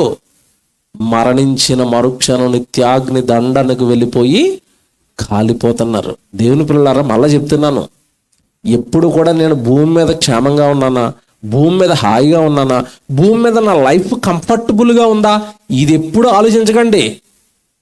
శోధనలు వచ్చినా పర్వాలేదు, కష్టాలు వచ్చినా పర్వాలేదు, వేదనలు వచ్చినా పర్వాలేదు, నన్ను ఎవరైనా తిట్టుకున్నా పర్వాలేదు, నేను మాత్రం దేవుణ్ణి సంతోషపెట్టాలి, నేను మాత్రం దేవుణ్ణి ఆనంద పెట్టాలి. ఎప్పుడు కూడా మన కంఫర్ట్ ఎత్తుక్కున్నామా అయిపోయినట్టే. భూమి మీద శ్రేయస్సు కలిగి బ్రతుకుతారట, ఒక్క క్షణంలో ఎక్కడికి వెళ్ళిపోతారట? పాతాళానికి. అందుకే అంటున్నాడు కింద, వారి క్షేమము వారి చేతుల్లో. అంటే ఎప్పుడు పాతాళానికి వెళ్ళిపోతారో వాళ్ళకి తెలీదు. ఏమంటే ఇదంతా సబ్జెక్టు భక్తిహీనుడు అంటే దేవుడిని నమ్మిన వారి గురించి అని చెప్పాను. నేను మాట్లాడుతారండి, ఇంత భక్తి బతికి ఇంత చక్కగా ఉండి వీళ్ళు ఎందుకు నరకానికి వెళ్ళిపోతున్నారు అంటే, దేవుడిని గూర్చిన జ్ఞానము మాకు. అంటే వీళ్ళ పెద్ద మైనస్ ఏంటో తెలుసండి? వీళ్ళ భక్తిహీనతకి ప్రధాన కారణం ఏంటో తెలుసా? వాక్యము మాకొద్దు, వాక్యము మాకొద్దు, వాక్యము మాకొద్దు, వాక్యం మేము వినం, వాక్యం మేము రాసుకోం, వాక్యం మేము చదవం. చాలా మంది కంటే అసలు వాక్యము అనగానే అది ఏదంటే ఆ టైము. మీరు చూడండి, మీరు చాలామంది సంఘాల్లో చూశానండి, నిజమో కాదు మీరు కూడా చెప్పండి. సంఘానికి వెళ్ళినప్పుడు ప్రారంభ ప్రార్థన చేస్తున్నప్పుడు ఎలా ఉంటారు చెప్పండి? ప్రారంభ ప్రార్థన చేస్తున్నప్పుడు ఎలాగ ఉంటారు ప్రజలు? ఎలాగ ఉంటారు? జోష్గా, ఉత్సాహంగా, సంతోషంగా. పాటలు పాడుతున్నప్పుడు ఎలాగ ఉంటారు? అబో చప్పట్లు కొడుతూ ఇలాగ పైకి చేతులు ఇలాగ అంటూ అసలు ఆనందంగా సంతోషంగా ఉంటారు. ఏమండి కొంచెం మూడో స్టేజ్ వచ్చింది, మూడో స్టేజ్ ఆరాధన అసలు మామూలుగా లేదు, దుమ్ము లేపేశారు. 4వది సాక్ష్యాలు, ఎలాగుంటారు అప్పుడు కూడా? మా ఇంట్లో మరి నిన్నటి వరకు మా గేదెకి జ్వరంగా ఉంది, పిల్ల పుడతాదో లేదో అనుకున్నానికి అయినా పిల్ల పుట్టేసింది అనేసరికి ఏదో జరిగిపోతున్నట్టు ఎలా చూస్తారండి సాక్ష్యాలకి. అంతే, ఇవన్నీ అయిపోయిన తర్వాత పాస్టర్ గారి వేదిక ఎక్కి మనం ఇప్పుడు ఏం విందాం? వాక్యం విందాం అనగానే ఆయన వాక్యం విందాం, ప్రార్థన చేసుకుందాం అని ఆ ప్రార్థనలోనే చాలామంది నిద్రలోకి వెళ్ళిపోతారు. అంటే వాక్యం అనగానే ఏమొచ్చేసింది? నిద్ర. భక్తిపరులు మనం. ఇప్పుడు చెప్పండి, దేవుడి గురించిన జ్ఞానము మాకు అక్కర్లేదు. సాక్ష్యాలు చెప్పించవుతా ఇంకొక అరగంట బాగుంది అయ్యగారు. వాళ్ళ ఇంట్లో దూడ, వాళ్ళ ఇంట్లో మేక, వాళ్ళ మనవడికి జ్వరం, ఈ బాగున్నా వినడానికి. వాక్యం వద్దు. పొరపాటున పాస్టర్ గారు ఒక అరగంట సేపు వాక్యం చెప్పారనుకోండి, వెనకాల మహాభక్తులు అలా చూపిస్తారట. అంటే అర్థం ఏంటి? అయ్యగారు ఇంటి దగ్గర చికెను, ఎందుకంటే ఆదివారం కదా, చికెన్ వండుకొని వచ్చా, నువ్వేటో లాగుతున్నావు బండి అలాగా. చికెన్ పిలుస్తుంది మమ్మల్ని, మటన్ పిలుస్తుంది మమ్మల్ని. ఆదివారం నువ్వు వదిలేస్తే హాయిగా కడుపార పీకల వరకు మటన్ తినేసి ఎక్కడ పడుకుంటాం? మేము పడుకోవాలి, మమ్మల్ని వదిలే, మాకేం చెప్పొద్దు, వాక్యం చెప్పొద్దు. ఇటు ఏంటునంటే అసలు ఎటు తిరిగి ఏమొద్దు అంటున్నారు ప్రజలు. వాక్యం వద్దు, వాక్యం వద్దు, వాక్యం వద్దు, వాక్యం వద్దు. ఎందుకలా మారిపోయారు? ఎక్కడ జరిగింది ప్రాబ్లం అంటే అసలు వాక్యము యొక్క విలువ మనకు అర్థం అవ్వలేదండి. వాక్యం ఎంత గొప్పదో తెలుసా? వాక్యం ఎంత గొప్పదో తెలుసా? వాక్యాన్ని దేవుడు పాత నిబంధనలో చాలా వాటికంటే గొప్పది అని పోల్చాడు. వేటికంటే గొప్పది అన్నాడు చెప్పండి? వెండి బంగారము రత్నరాసుల కంటే కోరదగినది, విలువైనది అన్నాడు. అంటే ఇప్పుడు దేవుడు బంగారాన్ని వాక్యాన్ని పక్క పెడితే ఏది వాల్యుబుల్ అన్నాడు? వాక్యం అన్నాడు. అసలు మీరు ఎప్పుడైనా ఆలోచించారో లేదో, మీకు ఒక కేజీ బంగారం బైబిల్ పక్కనే ఒకటి తీసుకున్నాడు, మీరు ఏం తీసుకుంటారు చెప్పండి? అవతలోడు కనపడకుండా బంగారం లోపలెట్టం. అంటే మనకి ఏది వాల్యుబుల్గా కనపడుతుంది? బంగారం. దేవుడికి ఏది వాల్యూగా కనపడుతుంది? వాక్యం. ఇప్పుడు చెప్తాను, అసలు విషయం మీకు అర్థం అవ్వలేదు. అసలు వాక్యం ఎందుకైనా విలువైనదంటే, ఇప్పుడు యేసుప్రభు రెండో రాకడలో నీ దగ్గర ఉన్న 7 వారాల నగలు ఆయన దగ్గర పెట్టి పరలోకం ఇయ్యి అంటే ఇస్తాడా? ఎవడా? ఇవ్వడం. యేసుప్రభు రెండో రాకడలో నీ దగ్గర ఏముంటే పరలోకం ఇస్తాడు? నేను బాగా వాక్యం నేర్చుకున్నానయ్యా, మా ఊర్లో వాక్యం ప్రకటించానయ్యా, వాక్య ప్రకారం బ్రతికినయ్యా, నాలో ఏ తప్పు లేదయ్యా, నాలో ఏ పాపము లేదయ్యా అంటే వాక్యం ఉంది గనుక నువ్వు నిరుపేదవైనా సరే నేను ఎక్కడ తీసుకెళ్తాడు? అందుకే బైబిల్లో వాక్యానికి దేవుడు పెట్టిన పేరు ఏంటంటే ఆత్మలను రక్షించుటకు శక్తి కలిగిన వాక్యం. అంటే నీ ఆత్మను రక్షించే శక్తి దేనికి ఉంది? వాక్యానికి. బంగారానికి లేదు, పొలానికి లేదు, ఇంటికి లేదు, బంగారానికి లేదు, మీ ఇంటి ముందున్న 3 గేదెలకి లేదు, దేనికి లేదు. ఆత్మను రక్షించే శక్తి దేనికి ఉంది? వాక్యానికి. అసలు నీ ఆత్మ పరలోకం వెళ్ళాలంటే నీకు కావలసిందే వాక్యం. ఇప్పుడు ప్రజలు ఏదే వద్దు అంటున్నారు? వాక్యం వద్దు, వాక్యం వద్దు, వాక్యం వద్దు. ఏమంటే ఇది ఫస్ట్ కేటగిరీ. రెండో కేటగిరీ చెప్తాను. వింటారు, వాక్యం వింటారండి, అర్థమైపోద్ది, సంతోషం వచ్చేస్తుంది, ఇక బతికేయాలనుకుంటాడు దేవుడి కోసం. బతుకుతాడా అంటే తీరా రింగిలోకి వచ్చేసరికి వెనక్కి వెళ్ళిపోతూ ఉంటాడు. ఎందుకు ఇలా జరుగుతుంది అని చాలా రోజులు ఆలోచిస్తానండి. విన్న వాక్యము వాళ్ళ హృదయంలో నిలబడటం లేదు. దీనికి ప్రధాన కారణాలు ఏంటో తెలుసండి? దీనికి ప్రధాన కారణం ఏంటో తెలుసా? దేవుడు చాలా గొప్పోడండి. మనం భూమి మీద మనం ఉన్నప్పుడు ఈ వాక్యము మనలో దాచుకోవడానికి దేవుడు మన లోపల ఒక అవయవం పెట్టాడు. బాగా వినండి, మన శరీరంలో మన కంటికి కనబడని ఒక అవయవం ఉంది. అదే మనస్సు అనండి, లేదా హృదయం అనండి. ఇది మనందరిలోనూ ఉంది. ఇంతకీ దేవుడు ఆ హృదయాన్ని పెట్టింది ఎందుకో తెలుసండి? మన దేహంలో ఆత్మ సంబంధమైన ఆ హృదయాన్ని పెట్టింది దేనికో తెలుసండి? ఆ హృదయంలో మనం వాక్యము నింపుకొని దాచుకుంటామని. ఒకసారి ద్వితీయోపదేశకాండం మీరు చూడండి, మీకు అర్థమవుతుంది. దేవుడు రాశాడు ఇది. ద్వితీయోపదేశకాండానికి రండి, 4వ అధ్యాయానికి రండి ఒకసారి. ద్వితీయోపదేశకాండం 4వ అధ్యాయం 9వ వచనం చూడండి. ద్వితీయోపదేశకాండం 4వ అధ్యాయం 9వ వచనం. అయితే నీవు జాగ్రత్త పడుము, నీవు కన్నులారా చూచిన వాటిని మరవక ఉండునట్లు అవి నీ జీవితకాలం అంతయు నీ హృదయములో నుండి తొలగిపోకుండానట్లు నీ మనస్సును బహు జాగ్రత్తగా కాపాడుకో. బాగా వినాలే ఇది. ఇదిగో, దేవుడు నీకు కన్నులారా వాక్యం చూపిస్తున్నాడు కదా, బైబిల్లో ఉన్న రెఫరెన్స్లు చూపిస్తున్నాడు కదా. వినండి, చాలా జాగ్రత్తగా ఇది వినాలి ఈ వచనం. నువ్వు వాక్యము చదువుతున్నావు, బైబిల్లో దేవుడి మాటలు చదువుతున్నావు, దేవుడి మాటలు వింటున్నావు చూస్తున్నావు దేవుడి వాక్యాలు. ఆ చూస్తున్న వాక్యాలు నీ జీవితకాలం అంతయు, ఎంతకాలం ఉండాలంట వాక్యాలు? నీ జీవితకాలం అంతయు నీ హృదయములో ఎక్కడుంటాయి? ఇంతకీ వాక్యాలు స్టోరేజ్ అయ్యే ప్లేస్ ఏది చెప్పండి? ఇప్పుడు వాక్యాలు ఎక్కడుంటాయి? బాగా వినాలి. వాక్యాలు ఎక్కడుంటాయి? హృదయంలో. ఇప్పుడు నా వైపు చూడండి అందరూ. అంటే దేవుడు నీ మానవ దేహంలో హృదయం అనే అవయవాన్ని దేనికోసం డిజైన్ చేసి తయారు చేసి పెట్టాడు? వాక్యం నింపుకోవాలని. ఒక్కసారి సినిమా పాటల్లోకి వెళ్దామా? సినిమా పాటల్లోకి వెళ్ళి, ఒకప్పుడు ఒక సినిమా హీరో పాట పాడుతున్నాడు తన ప్రేయస్ కోసం. హృదయం అంతా, ఆ హృదయం ఎక్కడున్నది? నీ చుట్టూనే తిరుగుతుందట. ఎవరి చుట్టూ తిరుగుతుంది? ప్రేయస్ చుట్టూ. ఇంతకీ వాడు హృదయాన్ని తయారు చేసింది దేనికి దేవుడు?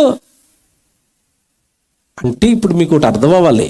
దేవుడు దేనికైతే హృదయాన్ని తయారు చేశాడో దానికి వాడకుండా ప్రేయస్ కోసం వాడాడు, ప్రియుడి కోసం వాడింది అమ్మాయి అయితే. అంతే కదండి. వాడు కనుక నా హృదయం నీ చుట్టూ అంటున్నాడు, ఇంకా అమ్మాయి కూడా సేమ్ అంటది కదా మళ్ళా. అంటే ఎవరి హృదయాలు వాళ్ళ దగ్గర లేవా? ఎవరి హృదయంలోనూ దేవుడు లేడా? ఎవరి హృదయాలలోనూ వాక్యము లేదా? లేదు. హృదయాలలో ఏముందో తెలుసండి. మనం కరెక్ట్గా మాట్లాడుకుందాం. దేవుడి సన్నిధిలో ఉన్నారు కనుక ఇప్పుడు మిమ్మల్ని ఎవరినైనా ఒకరు నిలబెట్టి మీ హృదయంలో ఏముందో బయటికి లాగాలంటే ఫస్ట్ ఏం చెప్పాలి? ఫస్ట్ ఏం అడగాలో తెలుసా? మీకు అన్నిటికంటే బాగా ఇష్టమైంది ఏంటి అంటే ఏం చెప్తారు చెప్పండి? ఆడపిల్లని అడిగామనుకోండి, ఫస్ట్ బంగారం, రెండోది చీరలో. అంతే కదండి. ఈ రెండు అంటే నాకు బాగా ఇష్టం. అంటే ఇప్పుడు ఈ రెండు ఎక్కడున్నాయి? హృదయంలో ఉన్నాయి. కొంతమందిని అడిగితే నాకు చదువుకోవటం అంటే చాలా ఇష్టం, చదువు. కొంతమందికి నేను కలెక్టర్ అయిపోవాలని ఉంది, ఉద్యోగం ఇష్టం, చదువు ఇష్టం, డబ్బు ఇష్టం, చీరలు ఇష్టం, భర్త ఇష్టం, భార్య ఇష్టం, తల్లి ఇష్టం, తండ్రి ఇష్టం, పిల్లలు ఇష్టం, లోకంలో ఉన్న ఫ్రెండ్స్ ఇష్టం, బంధువులు ఇష్టం. నాకు పలానా ప్లేస్ అంటే అమెరికా వెళ్ళి చూడటం అంటే ఇష్టం, పలానా ప్రాంతం అంటే ఇష్టం, పలానా తిండి అంటే ఇష్టం. చూసారా? ఈ ఇష్టమైనవన్నీ ఎక్కడ ఉంటాయి చెప్పండి? ఇష్టమైనవన్నీ ఎక్కడ ఉంటాయి? హృదయంలోనే కదండి. అంటే హృదయంలో ఇవన్నీ నింపుకున్నాడు అనమాట. ఇంతకీ ఏది నింపుకోవడానికి దేవుడు ఇచ్చాడు చెప్పండి? అది తప్ప అన్ని నింపాడు. ఇది ఎంత దారుణంగా ఉంటుందంటేనండి, మీకు అర్థమయ్యే ఉదాహరణ చెప్తాను. మీలో ఎవరైనా మీ అందరి ఇంట్లోనూ బీరువాలు ఉంటాయి కదండి. బీరువా ఎందుకు కొనుక్కున్నారు చెప్పండి?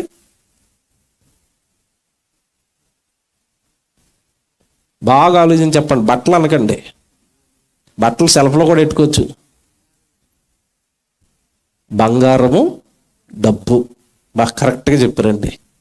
చీటిపాడిన డబ్బులు, తర్వాత ఇంట్లో ఉన్న గొలుసులు, నెక్లెస్లు ఇవన్నీ దాయడానికి ఇంట్లో ఏముండాలి? ఖచ్చితంగా బీరువా ఉండాలి.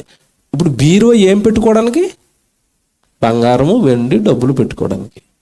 అందులో ఎవడైనా కూరగాయలు పెట్టాడు అనుకోండి, ఇప్పుడు చెప్పండి, మంచోడా తెంగరోడా? బీరువా లోపల ఉల్లిపాయలు, బెండకాయలు, దొండకాయలు పెట్టి తాళం వేసేస్తున్నాడు. ఏమంటారు అప్పుడు? ఎవరో బుర్ర పని చేస్తుంది దానికి అంటారా అనరా? అంటే బీరువా అనేది దేని పెట్టుకోవడానికి?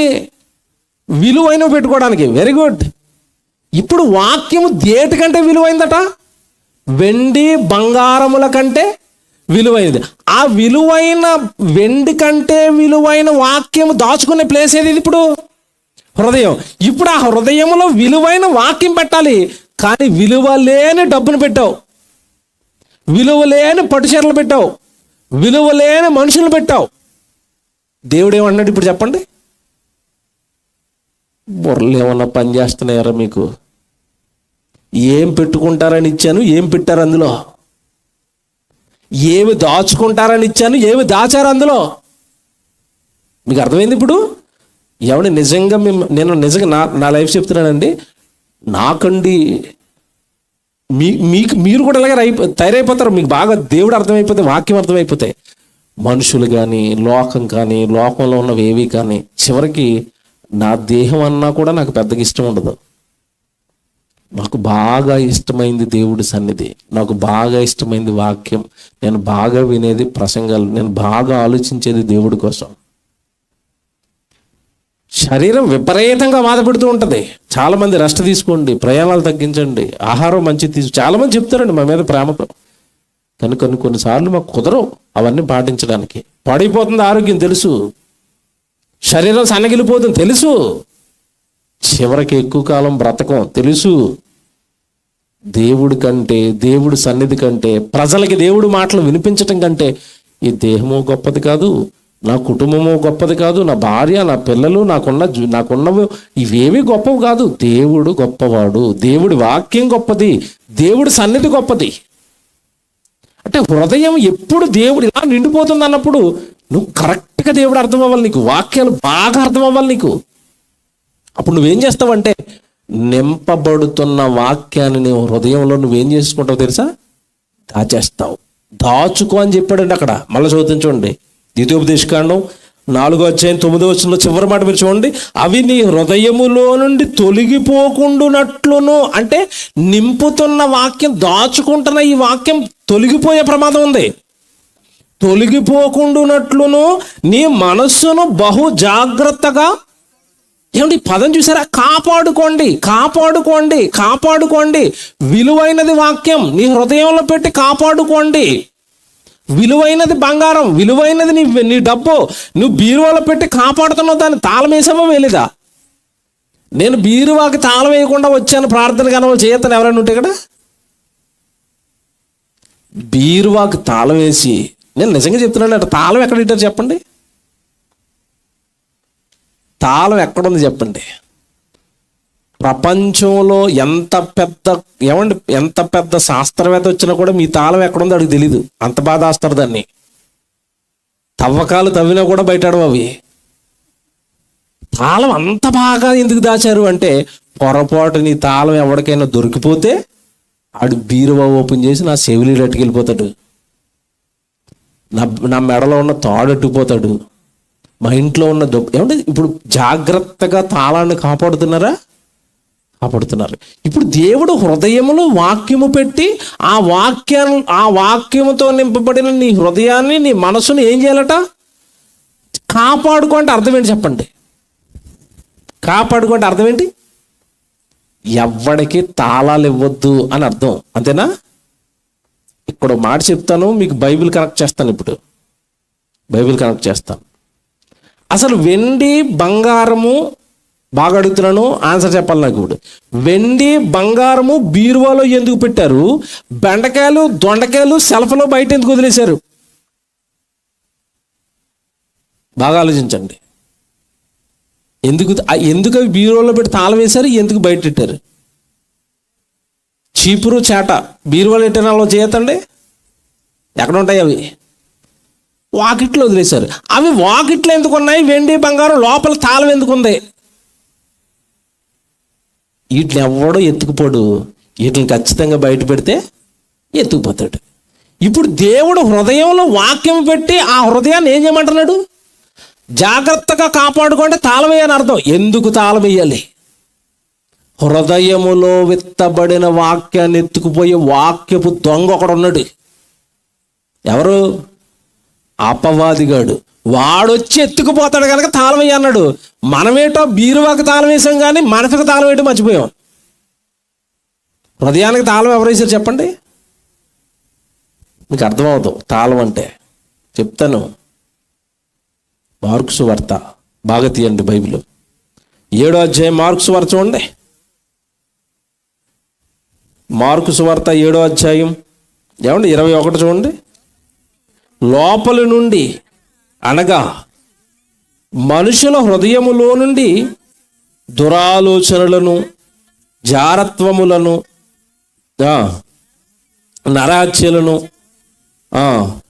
లోభములను, చెడుతనములను, కృత్రిమమును, కామ వికారమును, మత్సరమును, దేవదూషణయు, అహంభావమును, అవివేకమును వచ్చును. ఈ చెడ్డవన్నీ లోపల నుండే బయలు వెళ్ళి, అంటే ఇప్పుడు మొత్తం మీద హృదయములో వాక్యము పెట్టుకోవలసిన హృదయంలో మనిషిని నింపుకున్నాడు. ఇవన్నీ లోపల నిండుకుపోయినాయి. ఇవన్నీ లోపల నిండుకుపోయిన వాడి హృదయంలో వాక్యం అప్పుడప్పుడు ఆదివారం వెళుతున్న వాక్యం ఉంటుందంటారా? మీకు ఇది అర్థం అవ్వలేదు. ఇప్పుడు ఇక్కడ చెప్పిన లిస్ట్ అంతా ఎక్కడి నుంచి వచ్చిందని చెప్తున్నాడు ఆయన. 21 ప్రారంభంలో లోపల నుండి, అనగా మనుషుల హృదయములో నుండి. అంటే హృదయంలో ఏమన్నాయి? ఇప్పుడు ఏమన్నా ఎంత పెద్ద లిస్ట్ చెప్పాడండి, ఇప్పటికే టైం అయిపోయింది నాకు అట్లా వివరించాలంటే. దురాలోచనలట, నరహత్యలట, వ్యభిచారాలట, కృత్రిమములట, లోభములట, చెడుతనాలట, ఇవన్నీ నిండుకుపోయినాయట. అంటే మనిషి లోకంలోనికి వెళ్ళి ఈ చెడ్డవన్నీ నింపుకొని వస్తున్నాడు. ఈ చెడ్డవన్నీ నింపుకొని ఆదివారం గుడికి వస్తే ఆదివారం అతి కష్టం మీద అయ్యగారు అరగంట ప్రసంగం చేస్తున్నాడు.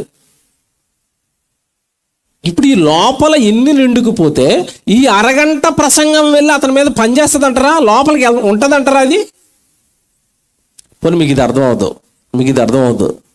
పెట్రోల్ ట్యాంక్ నిండా ఫుల్గా పెట్రోల్ ఉంది. బంకు దగ్గరికి వెళ్ళి పెట్రోల్ కొట్టాడు అనుకోండి, ట్యాంకులో పెట్రోల్ ఉంటుందా? బయట పడిపోద్ది వచ్చి. ఎందుకు పడిపోయింది చెప్పాలా? లోపల ఏముంది? ఆల్రెడీ ఫుల్ అయిపోయింది. ఇప్పుడు హృదయం ఫుల్ అయిపోయి ఉంది. దేంతో? మంచి వాటితోనా, చెడు వాటితోనా? చెడు వాటితో నిండైపోయిన ఈ హృదయంలోనికి వాక్యం వెళుతుంటే ఉంటుందా? చెడు మంచి ఒక చోట ఉంటాయా? పగ ప్రేమ ఒక చోట ఉంటాయా? ఉంటే పగ ఉంటుంది, లేదంటే ప్రేమ ఉంటుంది. రెండో చోట ఉండవు. హృదయములో వాక్యం నిలబట్టడం లేదు, వచ్చేస్తుంది. పొరపాటున ఎవడైనా ఎలాగెళ్ళిపోతావు అలా ఉండు అంటున్నాడు అనుకోండి, ఉండనివ్వకుండా చేయడానికి ఇంకొకడు వస్తున్నాడు మళ్ళీ. ఎవరు? అపవాది. 4వ అధ్యాయానికి రండి. ఇదే మార్కు సువార్త 4వ అధ్యాయంలో ఏమండి యేసుప్రభు ఒక ఉపమానం చెప్పాడు. మార్కు సువార్త 4వ అధ్యాయము 40వ వచనం చూస్తారు ఒకసారి. క్షమించండి, 4వ అధ్యాయము 13వ వచనం. 13 మార్కు సువార్త 4వ అధ్యాయం 13వ వచనం. మరియు ఈ ఉపమానము మీకు తెలియలేదా? అలాగైతే ఉపమానములన్నీ మీకు ఎలాగో తెలియనను, విత్తువాడు వాక్యము విత్తుచున్నాడు. ఏమండి విత్తువాడు ఏం విత్తుతున్నాడట? వాక్యం విత్తుచున్నాడు. త్రోవ పక్కన ఉండిన వాడు ఎవరనగా వాక్యము వారిలో విత్తబడును, కాని వారు వినిన వెంటనే సాతాను వచ్చి వారిలో విత్తబడిన వాక్యమును ఎత్తుకొని పోవును. అపవాది వచ్చి ఏం చేస్తున్నాడట? రాత్రి ప్రసంగాన్ని పొద్దున్న ఎత్తుకుపోతాడు మీ దగ్గరకు వచ్చి. ఇప్పుడు రాత్రి ప్రసంగం వింటున్నారు కదండి, ఇప్పుడు ఎత్తుకుపోదామంటే మీరు ఎవరుంటారు ఖాళీగా? ఆడి ఖాళీగా ఉన్నా మీకు ఖాళీ లేదు, నిద్రపోతారు వెళ్ళినట్టు. ఇప్పుడు కానీ ఇప్పుడు ఎత్తుకెళ్ళండి ఈ వాక్యం. ఎప్పుడు వస్తాడు తెలుసు మీ దగ్గరికి? రేపు పొద్దున వస్తాడు. వచ్చి అక్క ఏం విన్నారు రాత్రి అంటాడు. నువ్వేం చెప్తావు? మనం వాక్యం చదువుకోవట్లేదట, సరిగా మన వాక్యం వినటం లేదట, సరిగా ప్రార్థనలకు వెళ్ళటం లేదట, మనకు వెళ్ళకపోతే మన చేతిలో క్షేమం ఉంటుందట, నేను ఇంకా గుడికి వెళ్ళిపోవాలనుకుంటున్నాను అన్నావనుకో, పొరపాటున నీ లోపల ఏం పని చేసినట్టు? ఇప్పుడు వాక్యం పని చేసిన వెంటనే అపవాది కూడా ఒక డైలాగ్ వేస్తాడు. నిజమే అక్క, మనం ఉండటం లేదు, అలాగా మనం సరిగా బతకటం లేదు అనగానే నువ్వు అనుకుంటావు, నేను వాక్యం చెప్తే ఈవిడికి అర్థమైంది, ఈవిడ కూడా మారిపోయిందని నువ్వు అనుకుంటావు. వెంటనే అంటది, అలాగే చెప్తారక్క, మరి రోజు అక్కడికి వెళ్ళిపోతే మనం బతకటం ఎలాగక్క అంటది. ఎలాగుంది ఇది? ఎలాగుంది? ఇప్పటి వరకునేమో నువ్వు చెప్పావు, దేవుడి దగ్గరికి వెళ్ళటం లేదు, మన బైబిల్ చదువుకోవటం లేదు, మనం సరిగా ఉండటం లేదు, ఆత్మీయంగా మన పిల్లలు బాగోలేదు. నిజమే కదా, రాత్రి దేవుడు మంచి మాటలు చెప్పించాడంటే అలాగే చెప్తారక్క, రోజు గుడికి వెళ్ళిపోతే మన కుటుంబం ఎలాగక్క, మన ఆస్తులు ఎలాగక్క, మన డబ్బులు ఎలాగక్క, మన సంపాదనలు ఎలాగక్క, మన తిండి ఎలాగక్క అన్నది అనుకోండి. నిజమే, అది రైటే అన్నావు. ఇప్పుడు రాత్రి విన్న వాక్యాన్ని పొద్దున్న ఒక మాటతో లేపేసింది, హృదయంలోంచి లేపేసింది. పోనీ ఇది మీకు అర్థమవుతావు. ఆదాము అవ్వలకి దేవుడు రోజు వచ్చి చెప్తున్నాడు, ఏం తినొద్దని? పండు తినొద్దు, పండు తినొద్దు, పండు తినొద్దు, తింటే చచ్చిపోతారు, తింటే చచ్చిపోతారు, తింటే చచ్చిపోతారు. ఎవడు ఎన్ని ప్రసంగాలు చెప్తున్నాడండి దేవుడు. యేసు రెండో రాకడలో వచ్చేస్తున్నాడు. మీరు పాపం చేయకూడదు, మీరు దేవుడి కోసం బ్రతకపోతే నరకానికి వెళ్ళిపోతారు. మనం వింటున్నాం. ఆ రోజు ఏదైనా తోటలో వాళ్ళే వింటున్నారు, పండు తినొద్దు చచ్చిపోతారు, పండు తినొద్దు చచ్చిపోతారు. నోవ గారు వాడ కడుతున్నప్పుడు చెప్తున్నాడు ఏమని, ఇదిగో వర్షం వచ్చేస్తుందట, మొత్తం అంతా మునిగిపోద్దట, మనం అందరం చచ్చిపోతామట, వాళ్ళకి ఎక్కిపోండి అంటే ఒక్కడు నోవ గారు మాట అన్నాడండి, వెళ్ళలేదు. ఆదామవ్వలతో దేవుడు చెప్తున్నాడు పండు తింటే చచ్చిపోతారు, ఒక్కడన్నా వింటున్నాడండి? వాళ్ళు విన్నారండి ఆ రోజు? ఆదామవ్వలు విన్నారా? వెళ్ళలేదు. ఎవడు ఈరోజు యేసుక్రీస్తుల వారు వచ్చేసిన తర్వాత మనకి సువార్త ప్రతిరోజు అందుతుంది. మీరు ప్రభువుని నమ్ముకోండి, భక్తిగా ఉండండి, బైబిల్ చదువుకోండి, పాపాలు చేయకండి, లోకం కోసం బ్రతకండి, పరలోకం కోసం బ్రతకండి. యేసు వచ్చేస్తున్నాడు, మనము వింటున్నాం. ఇక్కడ ప్రాబ్లం ఎక్కడ జరుగుతుందో తెలుసండి. నోవగారి కాలంలో నోవగారు చెప్పినప్పుడు విన్నారు, యేసు కాలంలో యేసు చెప్పినప్పుడు విన్నారు. ఆది నుంచి దేవుడు మాట చెప్తున్నది వింటున్నారు, వింటున్నారు, వింటున్నారు, వింటున్నారు. మీరు దేవుడు మాటలు ఎన్నైనా వినండి, వెనకాల ఒకడు ఉన్నాడు విన్నది తీసేయడానికి. ఎవరు? అపవాది. నెమ్మదిగా వచ్చాడు ఏదైనా తోటలో ఆదామవ్వల దగ్గరికి వచ్చి అంటున్నాడు, బాగున్నారా? అపవాది ఎలాగుంటుంది? ఎప్పుడు 2 కొమ్ములు వేసుకుని నల్లగా భయంకరమైన రూపంతో వచ్చి నేను దెయ్యాన్ని మాట్లాడుతున్నాను అంటే నువ్వు వింటావా? అపవాది ఎలా వస్తుందట? వెలుగుదోత వేషము ధరించుకుని, అంటే యేసు ప్రభు పేరట వచ్చినట్టుగానే, యేసు ప్రభు మంచి మాటలు చెప్పడానికి వచ్చినట్టుగానే వస్తాడు. ఆదామవ్వల దగ్గర కూడా అలాగే వచ్చాడు.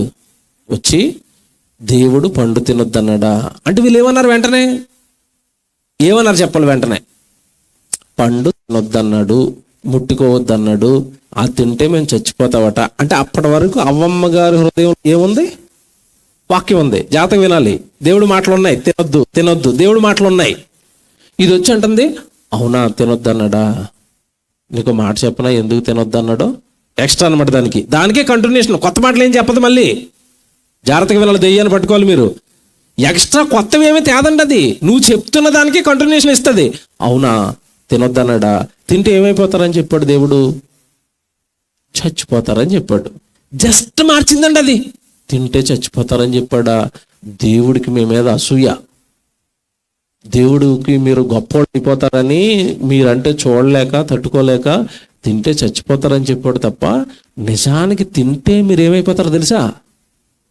దేవతలు అయిపోతారు అన్నది. ఎలాగుంది ఇది?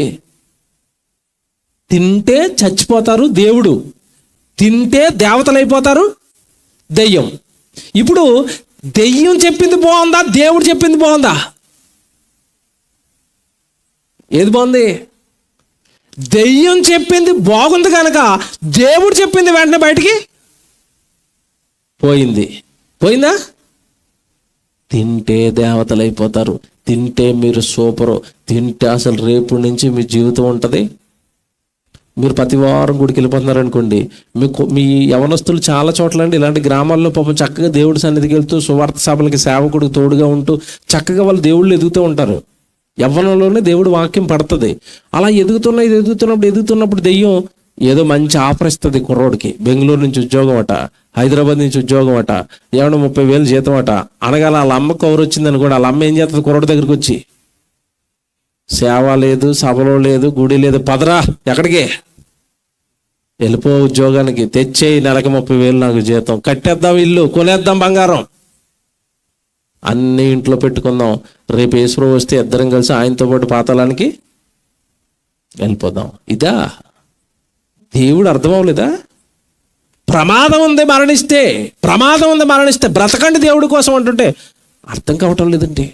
అపవాది వచ్చి తింటే చచ్చిపోతారని దేవుడు చెప్పిన మాటను మరిపించి తింటే మీరు ఏమైపోతారు? దేవతల వలె ఉంటారు. వాక్యం ఎత్తుకుపోయిందా? ఎత్తుకుపోయిందండి. ఇస్కరియోతు యోధా గారి దగ్గరికి వచ్చింది. అప్పటికాడు ఆల్రెడీ ప్రసంగాలు కూడా చేస్తున్నాడు. ఏమని? యేసు ప్రభు ఏం ప్రసంగాలు నేర్పించాడు చెప్పండి అపోస్తులకి? నిత్య జీవం, పరలోక రాజ్యం, ఇదేనా యేసు ప్రభు ప్రసంగాలన్నీ?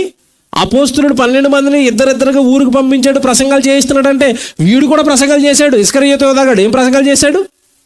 పరలోకం ఉంది, మారు మనసు పొందండి, దేవుడు రాజ్యానికి రండి, యేసుప్రభు నమ్ముకోండి, భక్తిగా బ్రతకండి.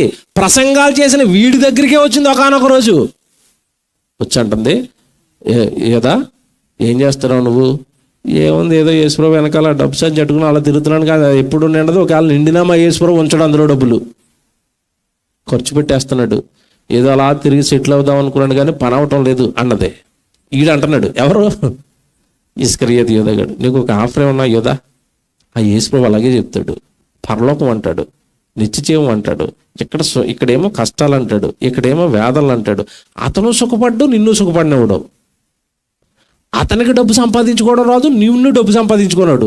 అతనికంటే ఇల్లు, పొలం, పిల్లలు ఏమీ లేరు. మరి నువ్వేమైపోతావు? నీ కుటుంబం గురించి ఎప్పుడైనా ఆలోచించావా యోధా అన్నదే. ఎందుకంటే యేసుప్రభుకి పెళ్ళి అవ్వలేదు, యోధాగాడికి పెళ్ళైంది. తెలుసోలేదు మీకు? పిల్లలు కూడా ఉన్నారు ఆడికి. ఎప్పుడు యేసుప్రభు అనుకుంటా, ఎప్పుడు సువార్త అనుకుంటా, ఎప్పుడు ఊరోళ్ళ తిరిగితే నీ కుటుంబం ఏమవ్వాలి, నీ పిల్లలు ఏమవ్వాలి? ఒకసారి కుటుంబం గురించి ఆలోచించుకోవా? ఆ యేసుప్రభు అలా చెప్తాడు. అతను ఏముందో తల దోక లేదు. వీడికి చెప్తున్న మాటలు చెప్తున్నాను. వీడు దెబ్బగా మెస్మరైజ్ అయిపోయాడు దాని మాటలకి. నిజమే కదా, నిజమే కదా. దెయ్యం గారు ఇప్పుడు ఏంటి మరి మమ్మల్ని ఏం చేయమంటారు? ఏముందా, ఆ శాస్త్రులు, ప్రధాన యాజకులు మీ ప్రభువుని పట్టుకోవాలని తిరుగుతున్నారు. ఏం లేదు, అడ్రస్ చెప్పంతే వాళ్ళు నీకు పెద్ద కానుకిస్తారు. అవునా? అంతే. వాళ్ళ దగ్గరికి వెళ్ళాడు, బేరం అడుగుతున్నాడు.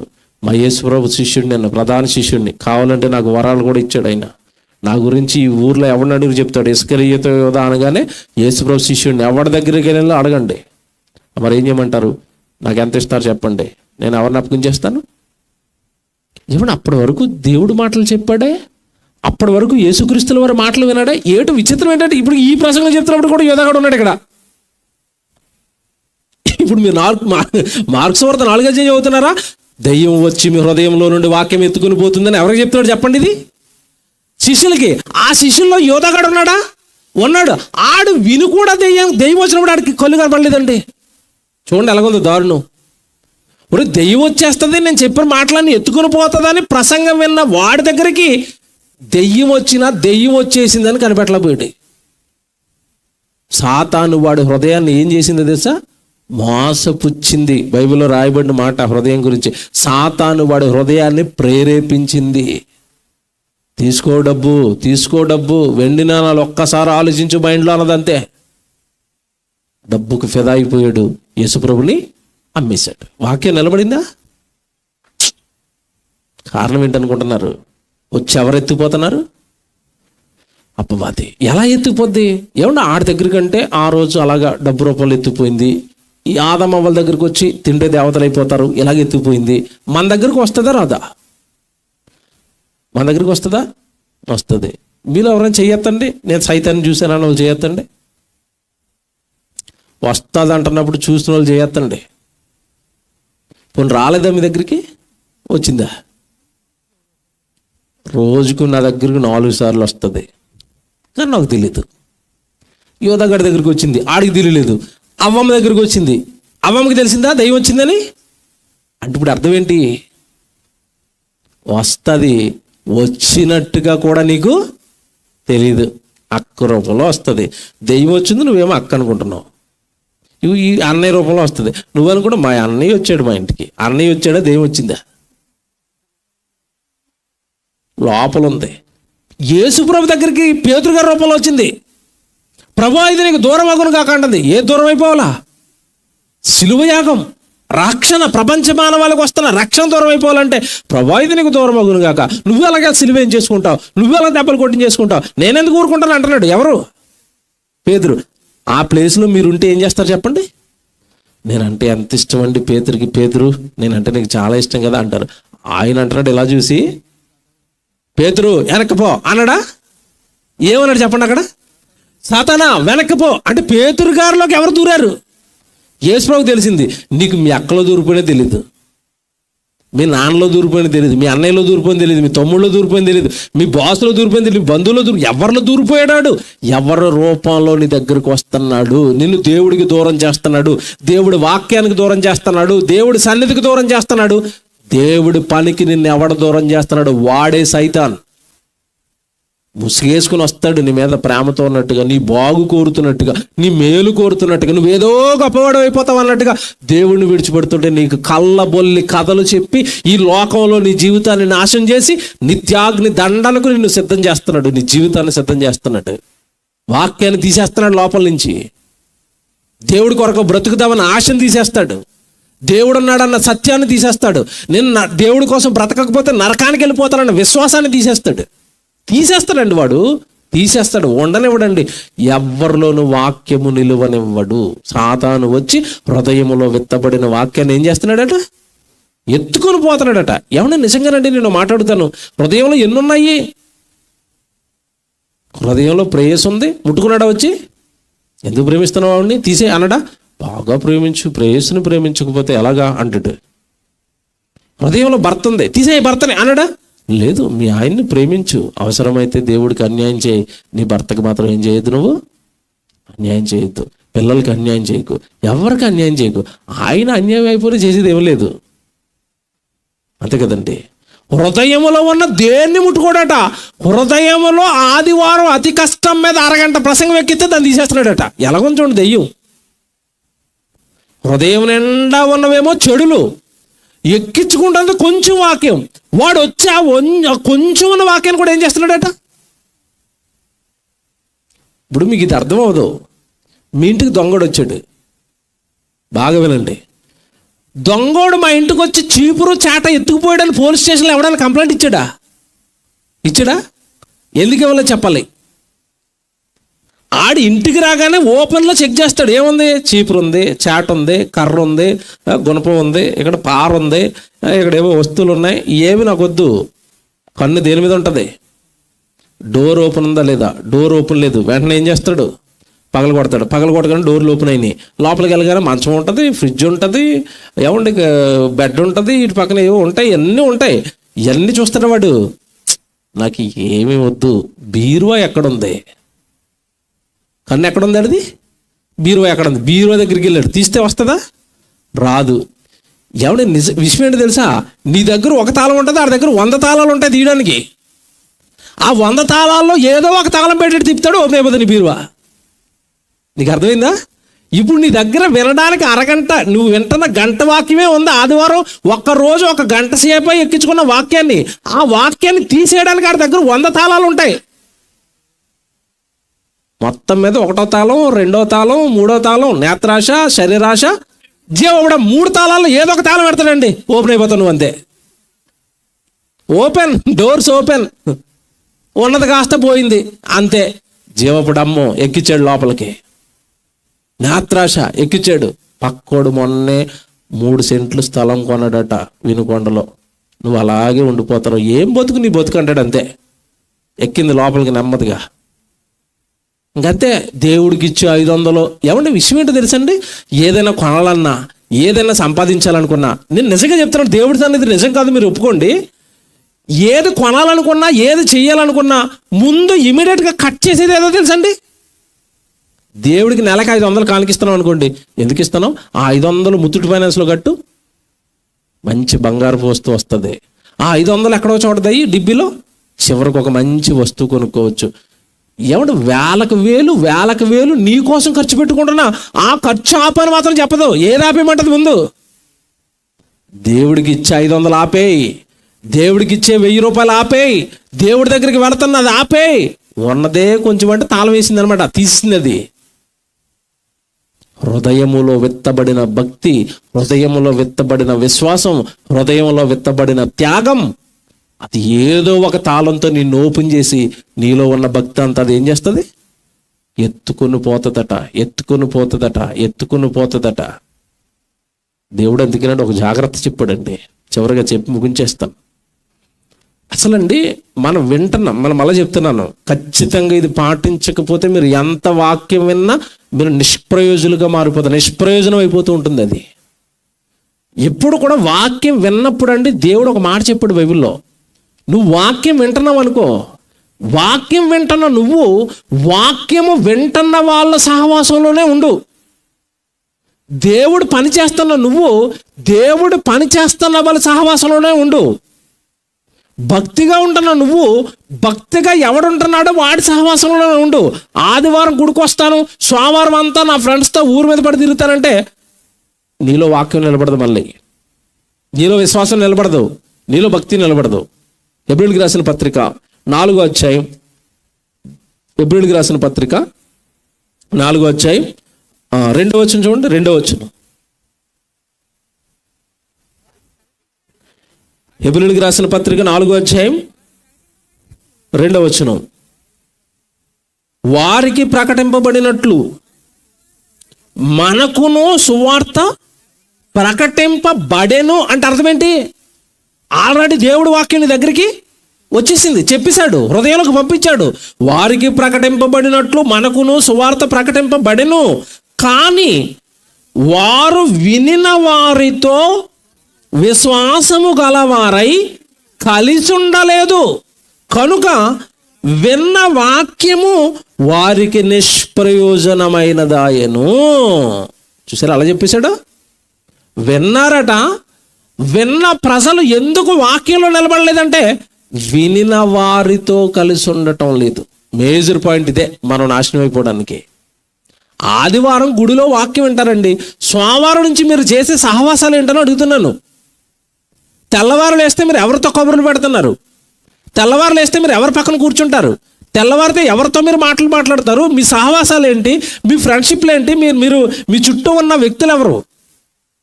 వాక్యం వింటున్న వల్ల, భక్తిలో ఉన్న వల్ల, దేవుడి కొరకు బ్రతుకుతున్న వల్ల మీరు ఒక్కసారి ఆలోచించండి.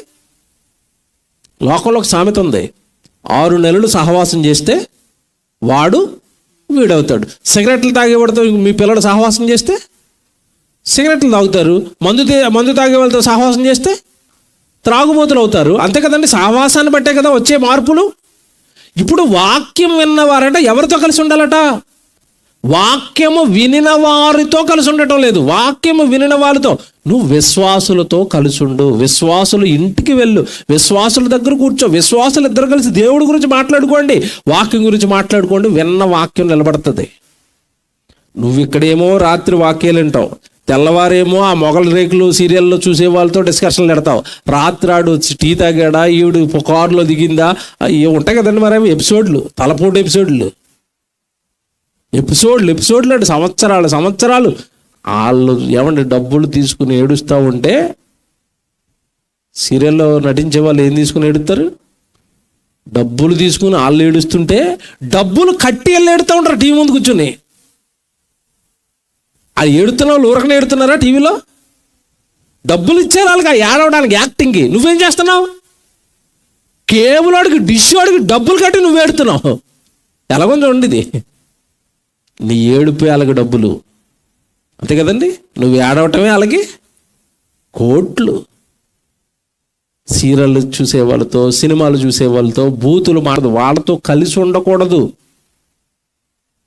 నేను జరిగిన యథార్థ సంఘటన ఒకటి చెప్తాను, మీరు బాగా అర్థమవుతుంది. ఇప్పుడు ఒక కుర్రాడు అంటే బాగా వాక్యం నేర్చుకోవడం అంటే అప్పుడప్పుడు వస్తున్నాడు ప్రభు దగ్గరికి. అంతకుముందు మనోడిది చాలా పెద్ద హిస్టరీ అంటే తాగుబోతు, తిరుగుబోతు, బాగా ప్యాకెట్ ఆడతాడండి. ఆ ప్యాకెట్లో చివరికి ఇంట్లో ఉన్నవాడిని అమ్మేశాడు. కొంచెం భారీ భక్తిపరురాళ్ళు ప్రార్థన చేసుకుంది, నెమ్మదిగా ప్రభు దగ్గర నడిపించుకుంది, నెమ్మదిగా మార్చుకుందండి భర్తనే. బాగా పిచ్చి ఏంటంటే అతనికి ప్యాకెట్ పిచ్చి. ఇంకా మొత్తం మీద అన్ని వదులుకున్నాడు. దెబ్బలు తగిలిన తర్వాత ప్రభు దగ్గరికి వచ్చాడు, మారాడు. ప్రతి ఆదివారం గుడికి వస్తున్నాడు. మీరు జాగ్రత్తగా వినండి. ప్రతి ఆదివారం గుడికి వస్తున్నాడు, వాక్యం నేర్చుకుంటున్నాడండి. ఇప్పుడు వాక్యం నేర్చుకుంటున్నవాడు ఎక్కడికి వెళ్ళకూడదు? తిరిగి మళ్ళీ ఎక్కడికి వెళ్ళకూడదు? ప్యాకెట్లతో కానీ మందు తాగే వాళ్ళ దగ్గరికి కానీ వెళ్ళకూడదు. ఏమండి, కుర్రోడు ఏం చేశాడంటే, బైబిల్లో నువ్వు సువార్త చేయాలి, నువ్వు దేవుడు పని చేయాలి, నువ్వు అందరిని మార్చుకోవాలి, నువ్వు మారేవు కదా అన్నాడు. వెంటనే మార్చుకోవాలనగానే ఎవరు గుర్తొచ్చారు తెలుసా? ఎవరు గుర్తొచ్చారు? అయ్యా నేను మారాను, మా బ్యాచ్ అంతా అక్కడ తోటలో కూర్చుంది. ఇంకా ఏం చేస్తుంది? తోటలో కూర్చుని ప్యాకెట్ ఆడుతుంది. అలా భార్యతో చెప్పాడట, అమ్మా మరి ప్రభు దగ్గరికి నేను మారిపోయాను కదా, ఇప్పుడు వాళ్ళని మార్చేస్తాను. ఎవరిని? మా ఫ్రెండ్స్ ప్యాకెట్ రైల్ని మార్చేస్తానంటే అలా ఆవిడ చెప్పిందట. ఎవరి మీరు మారుద్దురు కానీ, మీరు చెబుదురు కానీ ఇప్పుడే మీకు చెప్పేంత బలాన్ని ఇంకా మీరు సంపాదించుకోలేదు. ఇప్పుడిప్పుడే కదండి వచ్చారు, ఇప్పుడిప్పుడే కదా మీకు దేవుడు వాక్యం అర్థమవుతుంది, అప్పుడే కదండి వెళదామండి అంటే, లేదా నీకేం తెలుసు నాకు ఎంత వచ్చిందో, నా సంగతి నీకు తెలియదంత వాళ్ళందరిని పట్టుకోతానని వెళ్ళాడట. వెళ్ళేసరికి అక్కడ డిస్కషన్ ఎలా ఉంటుంది చెప్పండి. ఇది మొత్తం రౌండ్ వేసి ప్యాకెడుతున్నారు. ఇడు వెళ్ళాడు. ఏడ్రా ఏసులో పట్టేసాడట కదరా నిన్ను, మొత్తం మాయమైపోయారా అని మాట్లాడారు ఫ్రెండ్స్. హేళన చేశారు. హేళన చేస్తే పోలే, హేళన చేస్తే మనోడు ఇంకా మరి లేదులే, నేను మీతో దేవుడి గురించి మాట్లాడదాం వచ్చాను అంటే రారా వచ్చి కూర్చో అన్నారట. ఎక్కడ కూర్చున్నాడు వెళ్ళి ఇప్పుడు? ప్యాకెట్లు. వీళ్ళు రౌండ్ అండి ఆడుతూ ఉన్నారు, ఈ పక్కన కూర్చున్నాడు. పక్కన కూర్చుంటే మనం గుడికి వెళ్ళాలిరా, మనం ఈశ్వరు దగ్గరికి వెళ్ళాలిరా, ఇవన్నీ తప్పటరా అంటున్నాడట. ఎంత అలా చెప్తారా పాస్టర్లు అంటున్నాడు. వీడు తిప్పుతా ఏమంటే ఒకడు వీడికి బాగా అటాచ్మెంట్ ఉన్నవాడి దగ్గర కూర్చున్నాడు. ఈ నెంబర్లు ఇలా తిప్పుతాడు కదండి. ఓసారి వీడికి చూపించాడు ఇలాగా, ఏది వేద్దాంరా, 6 అయినా 7 అయినా అన్నాడట. వీడికి ఆల్రెడీ టచ్ ఉంది. టచ్ ఉన్నప్పుడు ఏం చేస్తాడు చెప్పండి? 6 వేయాలి 7 వేయాలంటే ఏం చెప్తాడు? ఇలా కదరా 7 రా అన్నాడట. ఆడు అడగగానే 7 వేసాడు. ఈడు 7 వేయగానే ఆడికి అవతలవాడికి ఆట అయిపోయింది. ఆడికి షో అయింది. ఈడు 7 వేయమనగా ఇలా తిరిగడానికే, ఒరే నువ్వే వేయమన్నావు 7 అన్నాడు. నువ్వే మనం 7 అనేసరికి నాటంతా పోగొట్టేవరా, నా డబ్బులన్నీ పోగొట్టేశారట. ఒరే నీ డబ్బులు సాగితే నేను చూస్తాను, నువ్వు జరుగు అన్నాడట. వాళ్ళు లేపి ఇటు కూర్చున్నాడు అక్కడ. ఎలాగొని చూసారా?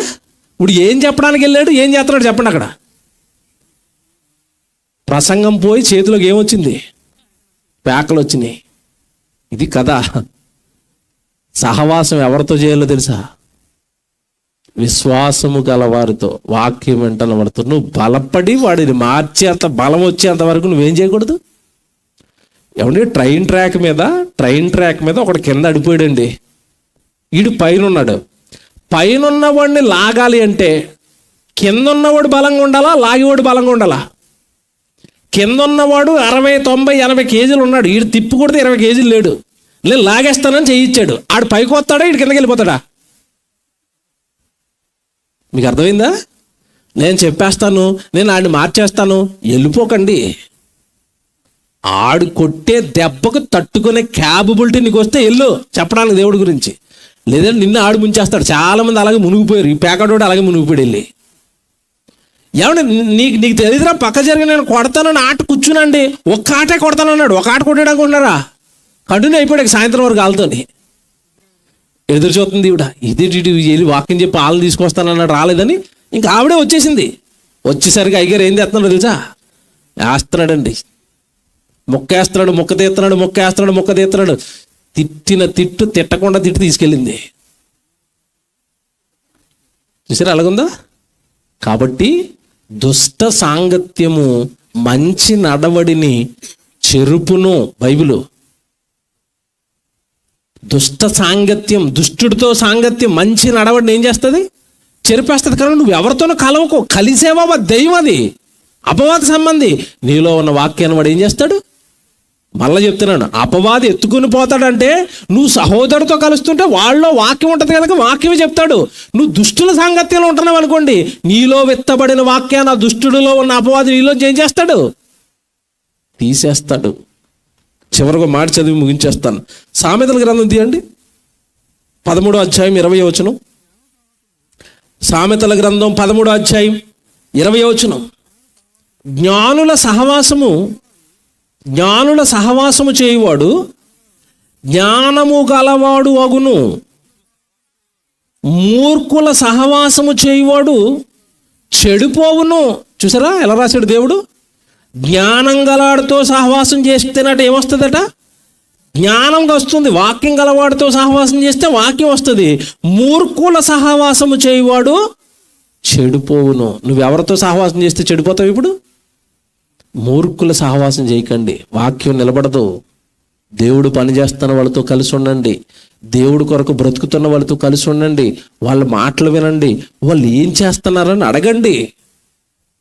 వాళ్ళు ఎక్కడున్నారని అడగండి. ఎక్కడ ఉంటున్నారు, ఏం చేస్తున్నారంటే వాడు ఇప్పుడు దేవుడు పని చేస్తూ ఉంటాడు, దేవుడి కోసం వెళుతూ ఉంటాడు. నీలో విశ్వాసం రెట్టింపు అవుతుంది. లేదంటే కాస్త నీలో మారు మనసు కలుగుతుంది. అయ్యో అతను వెళ్ళిపోయాడు దేవుడి పనిలోకి, నేను వెళ్ళలేదే. అతను వెళ్ళిపోయాడు ప్రార్థనగా, నేను వెళ్ళలేదే. అతను ఇచ్చేశాడు దేవుడికి, నేను ఇవ్వలేదే. అతను ఆల్రెడీ దేవుడి కోసం బతికేస్తున్నాడు, నేను బతకలేకపోతున్నానే. మారు మనస్సు అనేది కలుగుతుంది, భయం అనేది కలుగుతుంది, భక్తి అనేది పుడుతుంది. వాక్యం వింటున్న వాళ్ళతో సహవాసంలో ఉంటే, దేవుడి కొరకు బ్రతుకుతున్న వాళ్ళతో నువ్వు సహవాసంలో ఉంటే, మూర్ఖుల సహవాసం ఏమైపోద్దట? చెడిపోతారు. విన్న వాక్యం ఎందుకు నిలబడటం లేదంటే, ఒకటి జాగ్రత్త తీసుకోకపోవటం, హృదయాన్ని దాచుకోకపోవటం. రెండో పెద్ద తప్పు, విన్న వాళ్ళతో మనం ఏం చేయటం లేదు, కలిసి ఉండటం లేదు. నేను చాలా సంఘాల్లో చూశానండి, ఆదివారం మాత్రమే సంఘంలో ఉన్న వాళ్ళు అందరూ కలుస్తారు. ఇక సోమవారం సహోదరులు కలుసుకోవటం కానీ, దేవుడి గురించి ఆలోచించుకోవటం కానీ, దేవుడి పనుల గురించి ఆలోచించుకోవటం కానీ ఏమి చేయరు. ఇది చాలా పెద్ద తప్పు అండి. మళ్ళీ చెప్తున్నాను, ఆదివారం, సోమవారం, మంగళవారం సంఘం కలుసుకోవాలి, దేవుడి గురించి మాట్లాడుకోవాలి, ప్రార్థనలు పెట్టుకోవాలి, వాక్యాలు చదువుకోవాలి, ప్రసంగాలు వినుకోవాలి, దేవుడి కోసం ఏదైనా ఆలోచించుకోవాలి, సంఘం తరపున కార్యక్రమం చేద్దామని అందరూ కలవాలి. నిజంగా అది సంతోషం దేవుడికి. అప్పుడు నువ్వు ఎప్పుడు కూడా చక్కగా దేవుడి కోసం వెలుగుతూ ఉంటావు. లోకంలో కూడా ఒక సామెత చెప్తారు, ఇప్పుడు మండే కొలిమిలో ఉందనుకోండి బొగ్గు, కొంపట్లో ఉందనుకోండి బొగ్గు, అది ఎప్పుడు ఏం చేస్తూ ఉంటుంది? వెలుగుతూ ఉంటుంది. ఎందుకంటే మిగతా అన్నీ వెలుగుతున్నాయి కాబట్టి ఇది కూడా వెలుగుతుంది. ఒకసారి ఆ బొగ్గు ఒకదాన్ని వెలుగుతున్న బొగ్గునే తీసి ఇలా పక్కకు పెట్టండి, వెలుగుతుందా? కొద్దిసేపుడికి ఆరిపోద్దా? ఎందుకు ఆరిపోయింది? ఎందుకు ఆరిపోయింది చెప్పండి? కొంపట్లో నుండి బయటకు వచ్చింది. అలాగే దేవుడు పని చేస్తున్న వాళ్ళతో కలిసి ఉంటే నువ్వు దేవుడు పని చేస్తావు, వాక్యం వింటున్న వాళ్ళతో కలిసి ఉంటే నువ్వు వాక్యం వింటావు. ఎవరి సహవాసం చేస్తే అవే మనలోనికి వస్తాయి. నువ్వు ఎక్కడ సహవాసం చేస్తుంటే ఆ పరిస్థితులే నీ హృదయంలోనికి వెళతాయి. కనుక దేవుడి మాటలు మనసులో పెట్టుకోండి. విన్న వాక్యం ఎందుకు నిలబడటం లేదంటే, వాక్యము విలువ నెరిగి దాచుకోవలసిన స్థలాన్ని మనం వేరే వాటితో నింపేశాం. అసలు అది ఖాళీ లేదు. హృదయాన్ని ఖాళీ చేసుకోండి, హృదయం ఖాళీ చేసుకోండి. ఎవడు పొలంలో పంట పండాలి అంటే రైతు విత్తనాలు వేయడానికి ముందు ఏం చేస్తాడు చెప్పండి? పొలాన్ని ఏం చేస్తాడు? శుభ్రం చేస్తాడు, అంతే కదండి. శుభ్రం చేయకుండా మొలకలు వస్తాయా? పంట పండుద్దా? అలాగే హృదయం శుభ్రం చేయండి, లోపల ఉన్నవన్నీ తీసేయండి. ధనాపేక్ష సమస్తమైన కీడులకు మూలం అన్నాడు. కానీ ఈరోజు ప్రతి మనిషిలోనూ నిండుకుపోయింది ఏంటో తెలుసండి? ధనాపేక్ష. అవన్నీ తీసేయండి. దురాశలు, ధనము, డబ్బు, మనుషులు, బంధాలు, లోకము, ఇవన్నీ తీసేస్తే దేవుడి మాటలు హృదయంలోకి వెళతాయి. వెళ్ళిన తర్వాత భద్రపరచండి. ఎందుకు భద్రపరచాలంటే ఎవడొస్తాడు? అపవాది వచ్చి ఎత్తుకుని పోతాడు. ఆడెత్తుకుని పోకుండా ఉండాలి అంటే మీరు ఎప్పుడు కూడా ఎవరితో ఉండాలి? దేవుని పిల్లలతో సహవాసం కలిగి ఉండండి. అప్పుడే విన్న వాక్యం మీలో ఏమవుతుంది? నిలబడుతుంది. లేదా మీరు ఎంతకాలం ప్రసంగాలు విన్నా నేను బయటికి వెళ్ళిపోయి చెడు సహవాసాలు చేస్తానంటే జీవితం అలాగే నాశనం అయిపోతుంది. కుటుంబమే నాశనం అయింది బైబిల్లో. లోతు గారి కుటుంబం గురించి మీరు ఆలోచిస్తే, అబ్రహాం గారి దగ్గర ఉన్నంతసేపు లోతు కుటుంబం బాగుందండి, బాగోలేదా? బాగుంది. ఎప్పుడైతే అబ్రహాం గారిని విడిచిపెట్టి సొదొమ గొమొర్రా పట్టణాలకు వీళ్ళు కాపురం మార్చారో నాశనం అయ్యారా లేదా చెప్పండి? లోతు కుటుంబం నాశనం అయిపోయిందా? ఒక్క లోతు తప్ప మిగతా వాళ్ళందరూ కూడా నాశనం అయ్యారు. కారణం చెడు సహవాసం. లోతు అబ్రహామును విడిచిపెట్టడం, అబ్రహాం సహవాసాన్ని విడిచిపెట్టడం. అబ్రహాము దేవుడి కొరకు బ్రతుకుతుంటే, అక్కడ బలిపీఠాలు కడుతుంటే, దేవుడి సేవలో బలంగా ఉంటే, ఇప్పుడు జస్ట్ ఒక ఆస్తి దగ్గర చిన్న గొడవ రాగానే అబ్రహామును విడిచిపెట్టి వెళ్ళిపోయాడు లోతు. తర్వాత లోతు జీవితం ఏమైందో మీకు తెలియదు కాదు. నేను అందుకే చెప్పాను, మనం ఎవరితో కలిసి ఉండాలట? వాక్యము విన్న వారితో వారు కలిసి ఉండలేదు కనుక విన్న వాక్యము వాళ్ళకి ఏమైపోయిందట? నిష్ప్రయోజనం. దేవుడి పిల్లలతో కలిసి ఉంటేనే పనిచేస్తుంది. కనుక వాక్యం పని చేయాలి అంటే మొదట ఇవన్నీ మీరు పాటించండి.